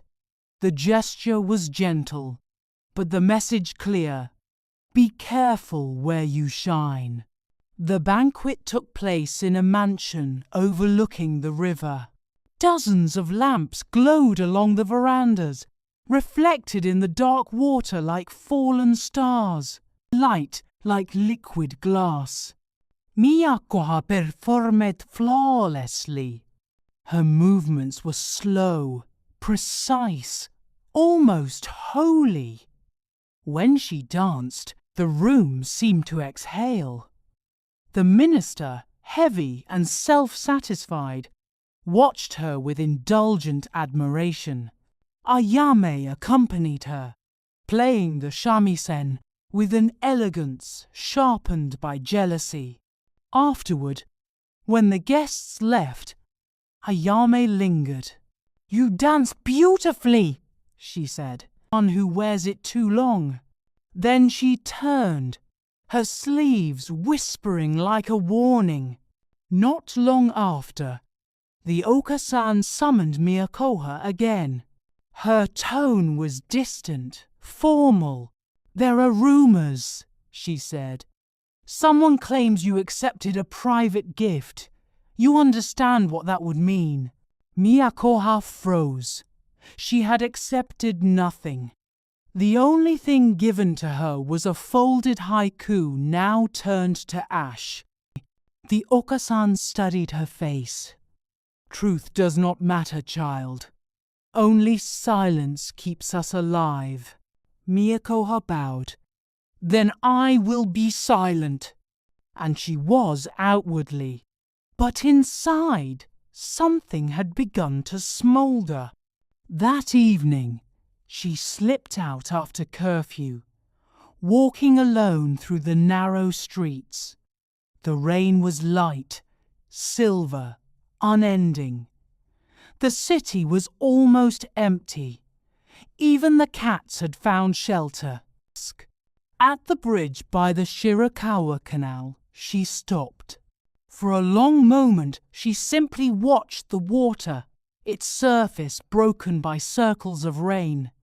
Then she whispered, "To no one and everyone, I have been a voice taught to whisper itself away. If grace is silence, then what is truth?" No answer came, only the sound of rain striking the lantern beside her, soft and ceaseless. The cracked mirror, and looked at herself, one half flawless, the other fractured. Between them flickered the reflection of a candle flame, trembling but unbroken. She touched the glass and said quietly, "I am still here." In that moment, she realized something her teachers had never spoken aloud. A geisha's strength was not in restraint. It was in endurance, the kind that burns without showing smoke. Fallen petals. Each stroke of the broom felt like breathing again, each petal a quiet refusal to fade. She did not rebel in words or deeds. She simply began to carry herself differently, as if her silence now belonged to her alone. And though the house remained the same, something in its air had changed. The fire beneath silk had begun to glow. Rain returns. The river washes the house clean. The air before dawn was always coldest. In Gion, The night lingered longer than elsewhere. The city seemed reluctant to wake, as though beauty itself preferred the dark. The lanterns along the canal still glowed faintly, their reflections rippling in the black water. Inside the okia, silence reigned. Even the walls, thin as breath, seemed to listen. She would not wear it. The brush lay dry in its dish. Her mirror, still cracked, caught the first trace of grey light from the courtyard. In its broken halves, her face appeared doubled, one still, one trembling. She whispered, "I have served the silence long enough." It had come 2 nights ago, the last she would ever receive. No signature, no seal, just a folded page smelling faintly of ink and rain. Once, "Meet me when the bells begin." She knew the hand, knew the risk, and yet, when she read it, she felt no fear, only a strange, calm inevitability. At the hour before sunrise, the temple bells began to toll, low, solemn, each note carrying across the wet rooftops, shaking loose the last threads of night. It was a sound she had always loved, part prayer, part farewell, though not reserved for journeys. Her fingers trembled only once, when she tucked a single camellia into her sleeve, the flower that bloomed unseen in the shadows, perfect even in solitude. As she stepped into the corridor, she found the Oka-san waiting. The older woman held a lamp, her expression unreadable. For a moment, neither spoke. "I wondered if you would go," the Oka-san said at last. "Miyako habouet." "You've given it. The rest is yours." They stood there, teacher and pupil, mother and daughter, captor and companion, all at once. Then the Oka-san added softly, "Do not mistake freedom for escape. The world outside has its own walls." Miyako met her gaze. "Then I will learn to walk through them." The Oka-san smiled, just barely. "Go quietly, child. Let the house dream you still here." He had once whispered to the rain, now waited for her again. The cherry trees above had begun to shed their first blossoms, and the petals drifted across the water like white confessions. He was there, Dr. Hayashi, standing with his hands clasped, his posture both reverent and uncertain. When he saw her, he bowed, but his voice caught before words could form. "You shouldn't have come," she said gently, like unspoken truth. "I don't belong anywhere," she said. He shook his head. "You belong to the moment that listens." She smiled, a quiet ache behind it. "The world forgets moments, Sensei. That is why we paint our faces, to make the world remember."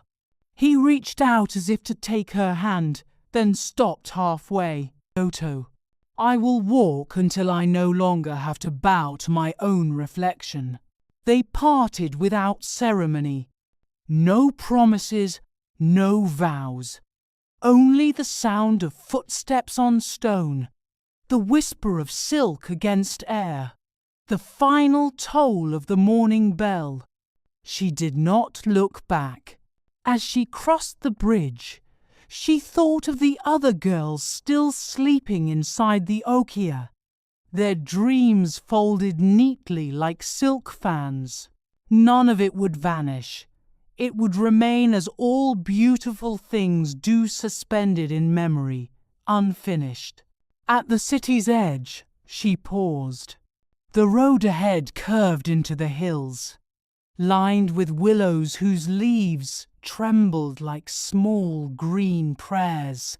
Somewhere beyond lay the sea. She had never seen it, but she imagined it now wide, merciless, honest, eyes closed, and for the first time in her life, did not worry about how she looked while doing so. A final bell sounded behind her. Miyakoha walked on. No one remembers the exact song she played that night, only that the silence after was beautiful enough to keep. Years pass differently once you've stepped beyond the gate. Like petals caught in a current they can no longer name. There was no grand exile, no legend of escape. The world did not stop to ask where she went. The okiya continued. New girls arrived. New faces were painted.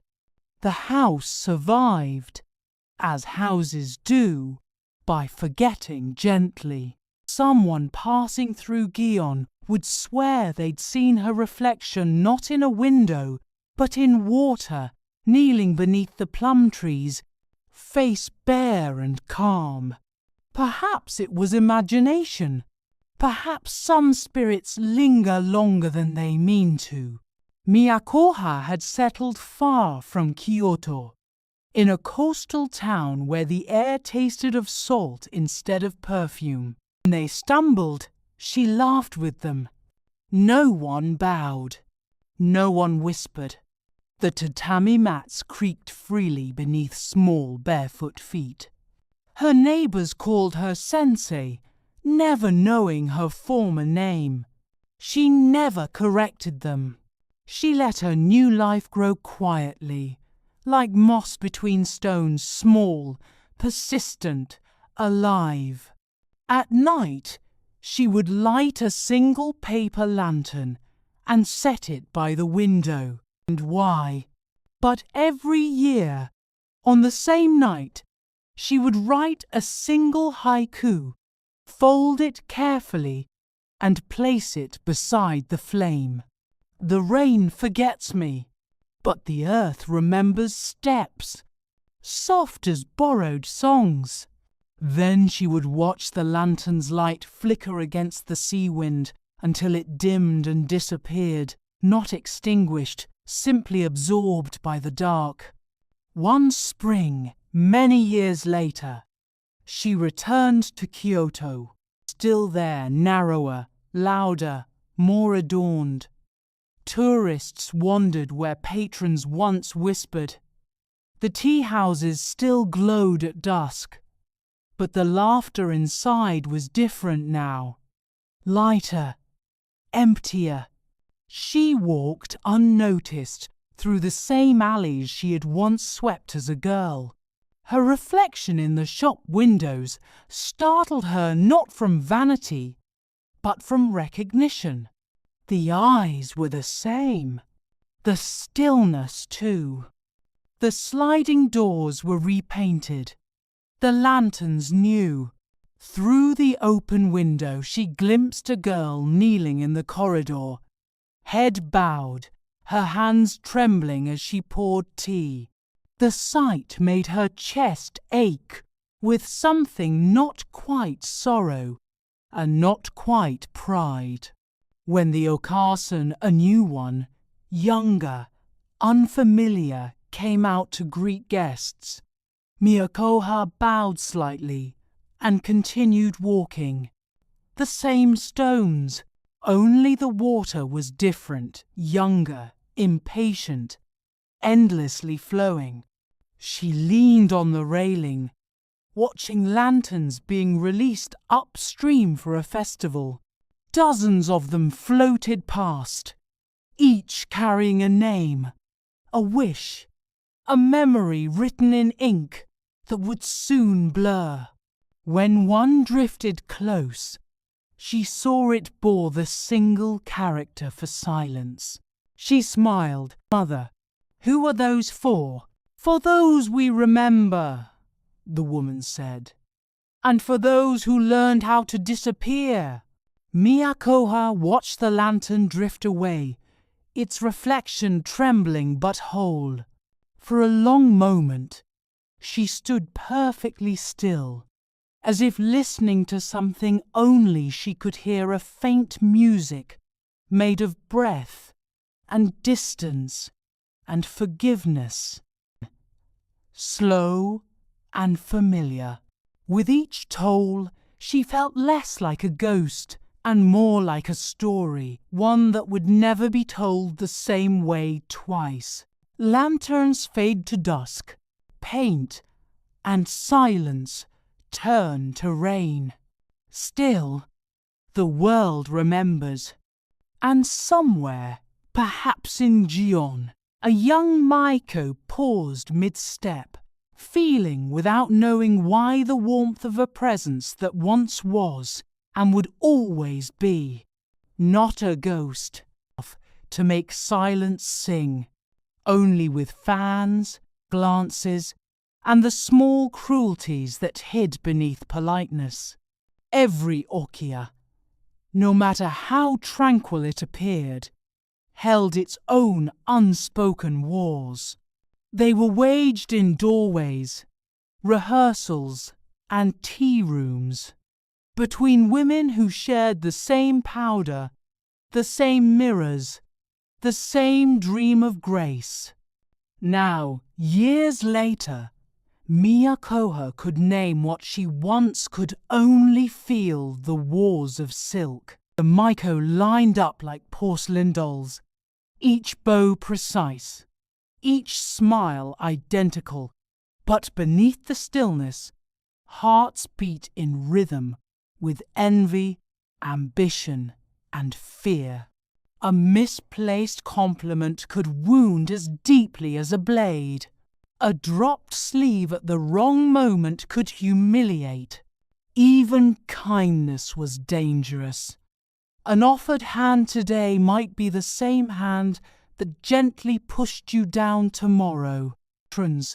By the world that measured beauty by how well it hid exhaustion. The wars of silk never spilled blood, only pride. And that was often worse. Among the countless tools of a geisha, the shamisen, the sake cup, the mirror, none was more dangerous than the folding fan. A fan could speak in silence, opened slowly. It could suggest elegance. Flicked sharply, it could cut reputations. A missed beat in the dance, a half smile, perfectly timed. A fan snapped open with just enough force to make the other falter. No one said anything, but everyone felt it. Later, her teacher had whispered, "A fan reveals more than a face." She never forgot that.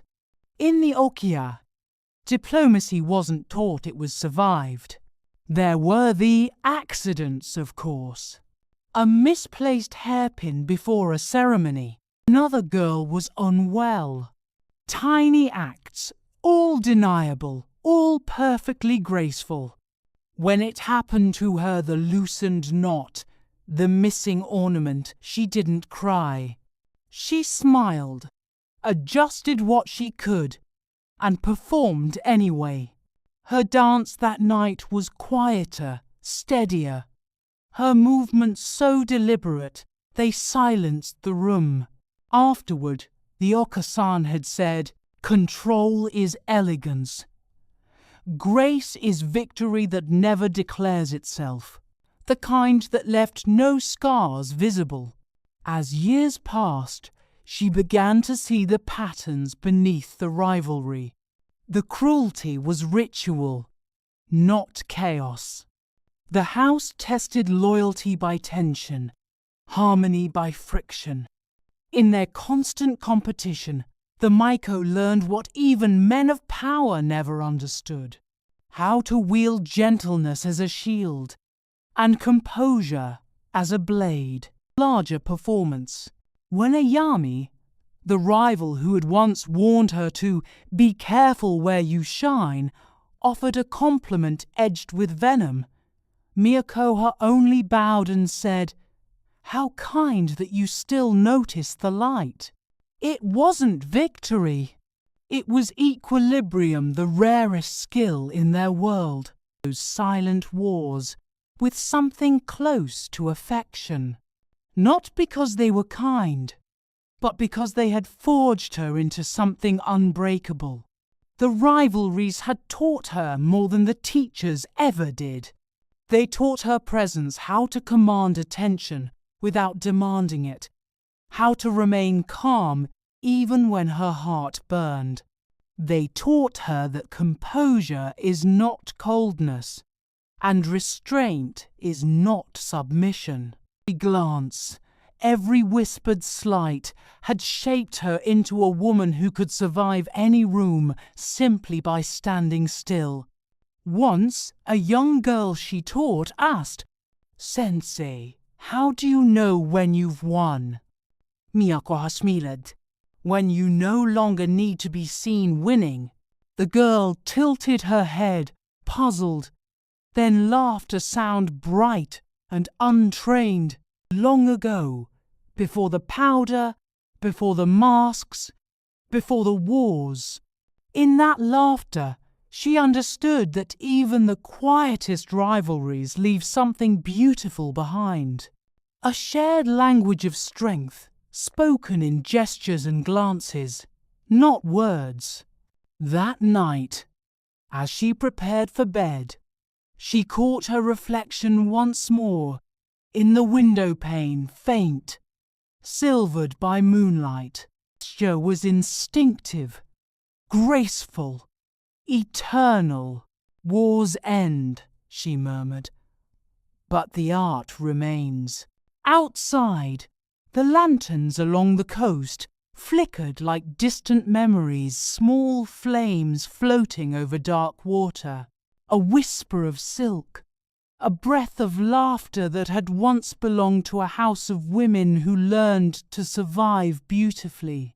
What is woven can be unwoven, yet the thread remains passed from hand to hand, carrying both rivalry and reverence. It gleamed beneath the willows, and the lanterns of Gion still flickered at dusk, but the sound beneath them had shifted. The shamisen no longer carried across the alleys.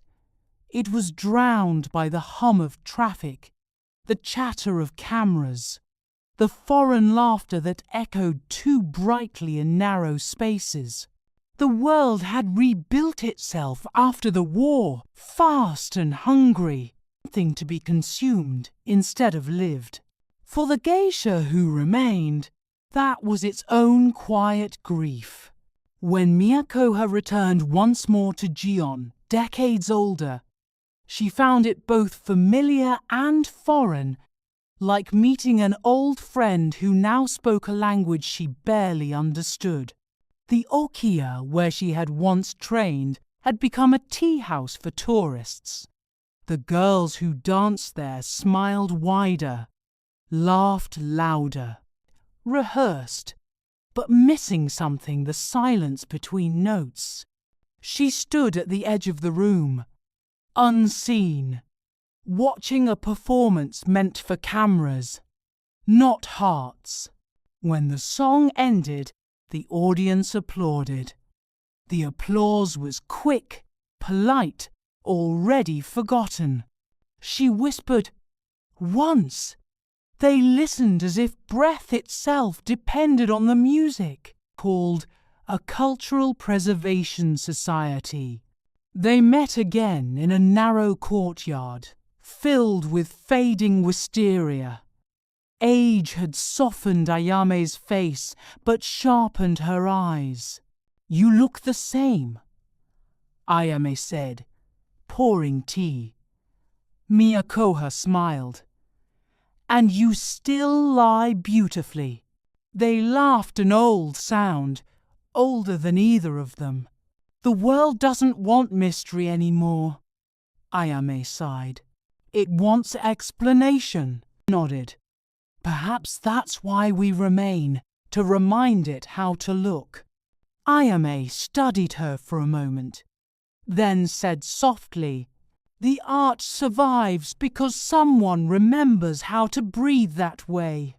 They drank their tea in silence, listening to the soft creak of bamboo in the wind, the same sound that had once marked their youth, still carrying its fragile rhythm through time.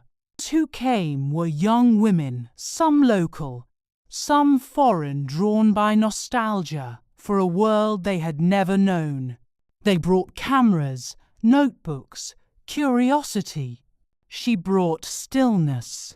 She taught them how to bow without lowering their eyes, how to walk without disturbing the air, how to listen until silence became music again. "Do not copy the steps," she told them. "Find the spaces between them." Miyakoha smiled. "To remind the world that beauty is both presence and absence," she said.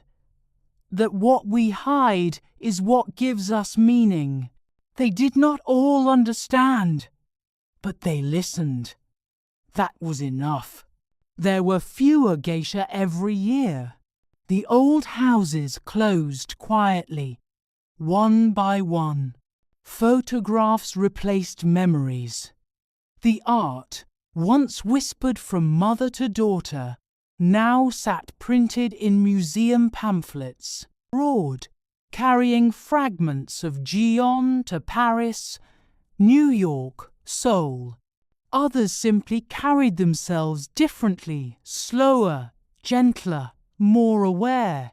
And Miyakoa realized something she had never known as a young woman. Tradition is not the act of preserving ashes, but of keeping the flame alive. The art had always been about breathing, controlled, deliberate, unseen. The evening of her 70th birthday, her students surprised her with a small celebration. Lanterns lined the riverbank, their light rippling across the water like memory. They asked her to dance once more.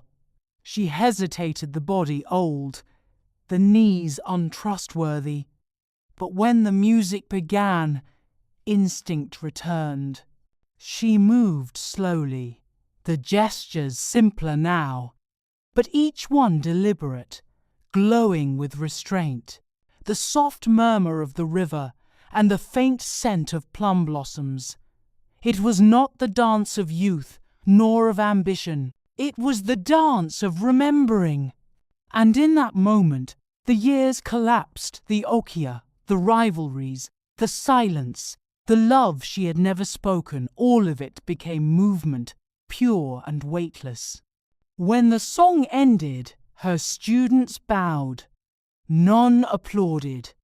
They understood. Loud.